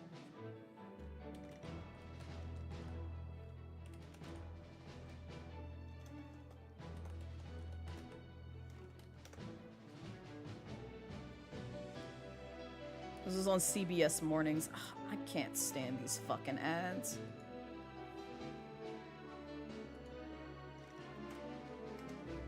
That's the YouTube video. Y'all can watch it at your own time, but that's the one where they discuss kicking out somebody in my state in favor of a data center, and they can legally do it. Totally doesn't pollute the water and air around the places and data centers are built. Totally isn't a massive drain on power grid that they're prioritizing. I'm gonna let this play out. Empowering people's homes. Real and true, it pisses you off. Why is it even a controversy? No VTuber worth their salt likes AI. There's no excuse exactly. You rig a stick figure you made in MS Paint. Like, honestly, that would be so comical to so many people. Like, I'm being dead ass. That's content in its own. That's content in its own. Like, I guarantee you, if you rig a fucking MS Paint avatar to use on screen and it just changes like based on your voice or something, like that's so fucking clever and creative. And I know people are trapped behind the ads so they can't all hear me, but like that's even better than just like using AI over shit, over artists. Not to mention learning these new skills save you money and can be monetized to make you money. Exactly, Ty. Like you could profit off of it, but you choose not to. Oh, you hate the ones that try to hide behind the BS of anti-AI is ableism because not everyone can art. Yes! When like most artists you know are in some way disabled and AI hurts one of their main forms of income, that part, Brie.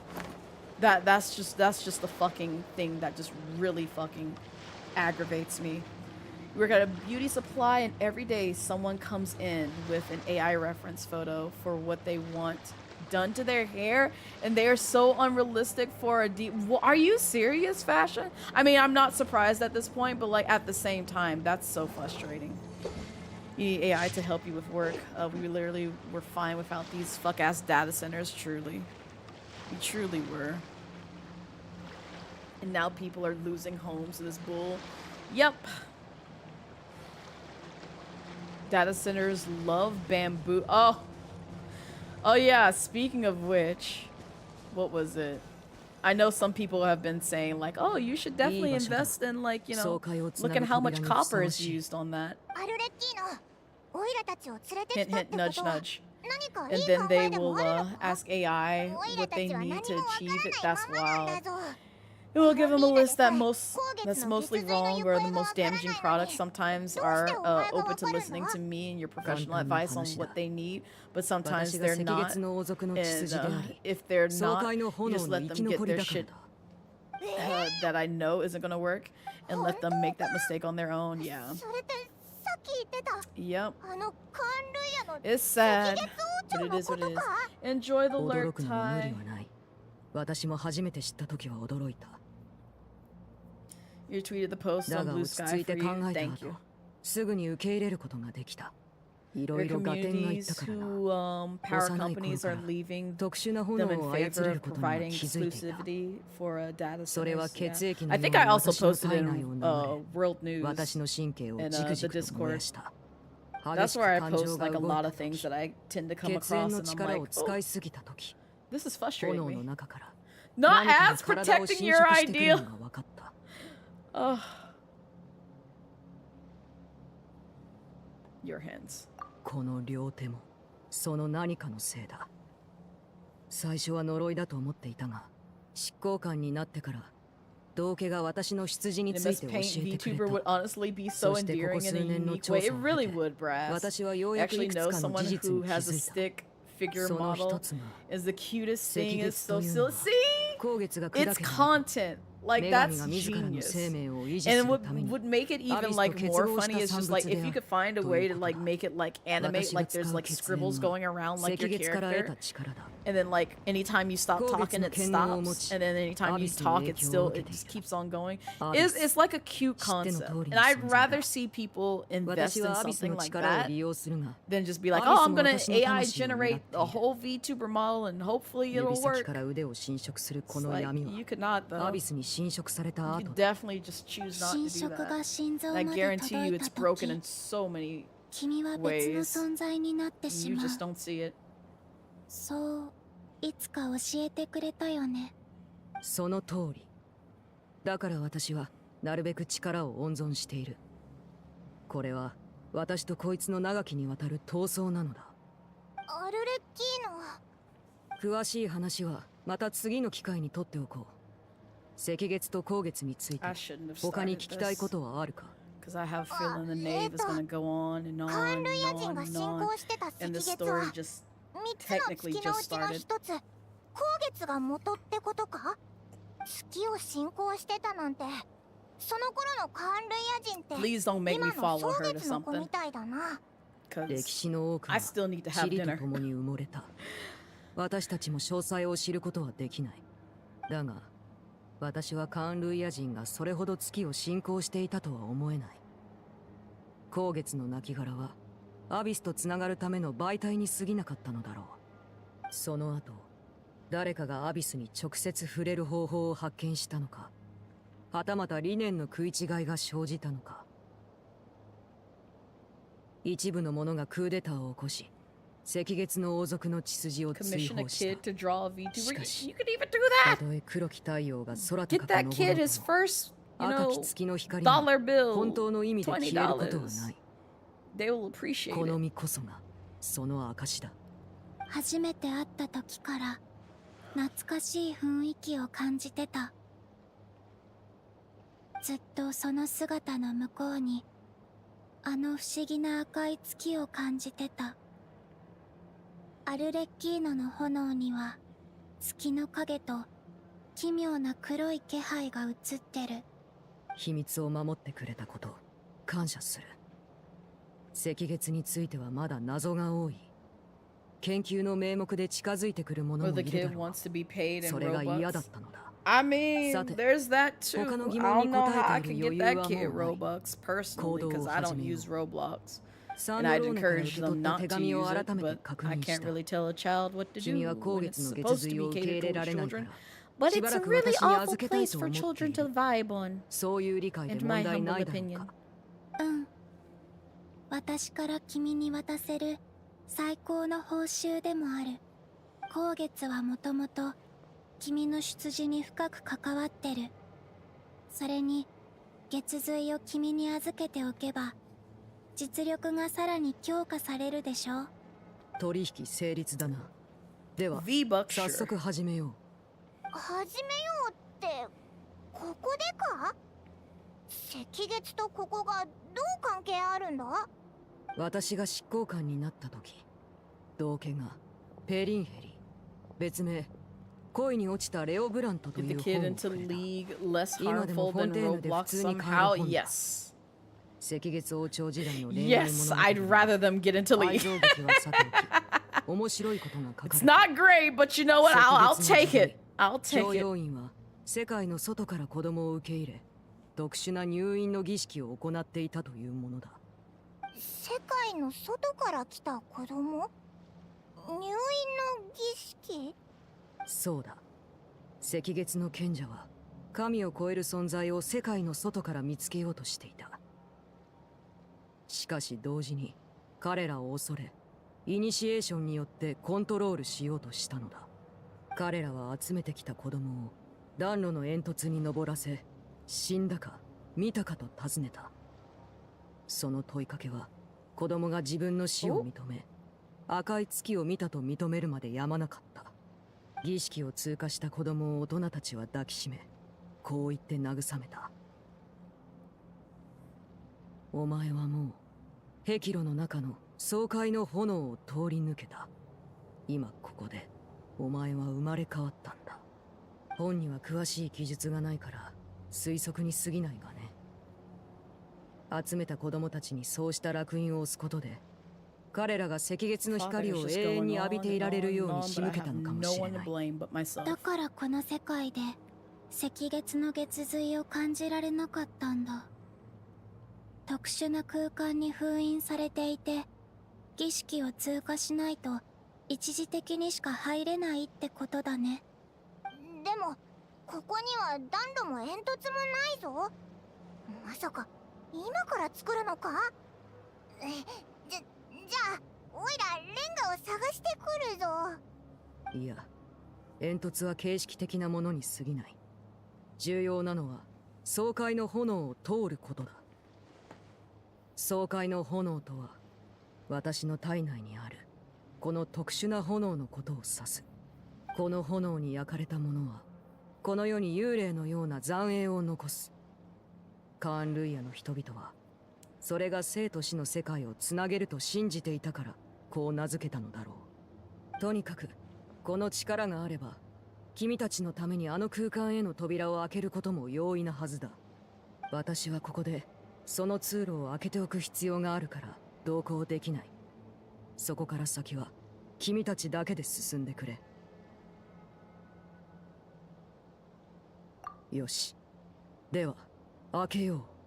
旅人、もう少し月の光を分けてくれない？ Sure. 役に立つか Do I もしれ just ない do か I? ら。 Oh, that's right. I have the little thing in my soul. I was just gonna be like, do I just slap your hand あり and がとう。 magically moonlight 力をちょっぴり回 transfers 復で over? きたみ Like, たい。 how's this work? これであなたたちを連れて少しなら空間移動ができる。未知の危険も怖くないよ。 See, I paid half attention. Please don't take me there, because I'm not playing イ through ニ it シエの tonight. 七色の主にして現代の偉大なる母、紅の衣をまとう爽快の支配者よ。炎を持って立ち、炎を持って継ぐ。今この身を捧げ、主の降臨を恋願い立てまつる。Release her, Genshin. Release me. Release me.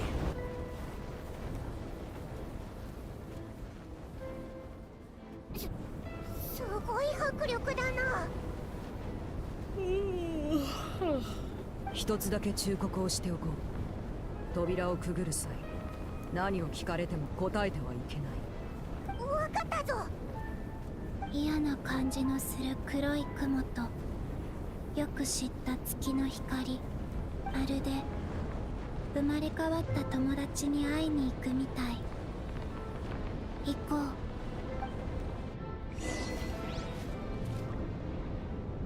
う。Into the space where the crimson moon is. Well, we'll do that on the next episode of Genshin. What do you mean? Yes. Yes, I'll just watch all that shit all over again. I'm leaving. I'm leaving. I'm dead ass. I'm gonna do it next time. I know I yap for a good majority of it, but I can't. I'm hungry. I will get hangry with the quickness. All right, let's switch scenes. Oh my gosh. I swear. This is why I'm burnt out. And I know we didn't progress through the story as much as I wanted to today, but it's okay because I got a chance to yap with you guys, and hopefully you enjoyed my little yapping fest. even though that wasn't the goal today, but it gave me a bit of a break so that way I wouldn't have to focus so hard on Genshin stuff. So we're gonna try next week. We're gonna try next week to get through some things, but thank you guys for vibing with me as long as you did. I do appreciate it. Obviously, if this was your first time here, definitely consider giving me a follow. I'm not gonna trust my stream deck to actually like do the command that I wanted to do, because lately it hasn't been doing what I want it to do with the multi action that I have mapped on here. So I think that's an Elgato problem, because it works when I press like the actual command button for it, but it does not work with the multi action. So I think that's just something that's on Stream Deck side, Elgato side, that they need to fix. But I'm too tired to look into it right now. I already do all that shit like earlier today with other things, so not tonight. But in any case, you can check me out on YouTube, not YouTube, but also yes, YouTube, Bluesky, and Twitter if you want to see my stream schedule. Check me out over there, and also keep up to date with announcements and all that stuff, and also where I share like, you know, the news clip about a woman losing her home due to AI data centers being put into place, which is very sad. But if you want to see more content from me, you can also check out my YouTube, VODs, and Clips channel, to where you can get more either edited content, stream VODs, or funny clip moments that I have archived on those channels or upload fairly frequently on those channels, respectfully. So if Twitch ain't your thing and you want to vibe on YouTube, that's where YouTube resides. You can chat in there. I actually have some folks who sometimes occasionally appear on the YouTube side of things instead of Twitch. So you got options. The only place I'm not on frequently is TikTok, but we're hoping to change that if TikTok is nice to me. But lately it's been treating creators like shit, so I don't know if that'll be feasible. We'll see. In any case, let me see who I can raid y'all to get y'all going, heading out on the dusty trail on your way, doing things. Oh wait, hold up, why they wearing makeup?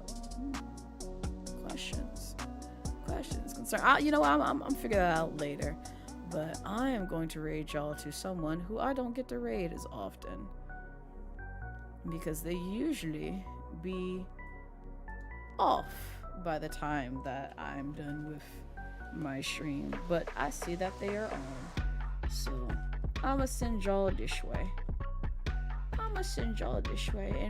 And raid my wife. I'ma raid y'all to my wife. Go say hi to Guilty. She's playing some Fortnite, ironically. So if you want to see the pew pews and someone who's good with the pew pews, definitely go check out Guilty Thorns. I love her. She's excellent. She's very sweet, very kind, but she is an 18+ streamer. So first off, if you are not 18+ and you're in this stream, don't you come back here. Don't you come back here. Oh, I'm being quite serious when I say that, because my streams are 18+. Yes, we may not always talk about like adult themes, but I don't feel comfortable having youngins up in here and you not tell me that you are not an adult. So please, no minors. No minors. No minors. Thank you. Thank you. But in any case, I will be live tomorrow with some Bayonetta. It'll be the first time I've touched that game in years. So yes, I've played Bayonetta 1 before, but we will be starting Bayonetta 4 p.m. Eastern Standard Time. So if you want to see gameplay of that and see me suck at it for the beginning portion of it, because it's been a while, definitely drop by. But until then, I hope you have a wonderful weekend, and I will see you next time. Bye-bye! Oh, copy the right messages.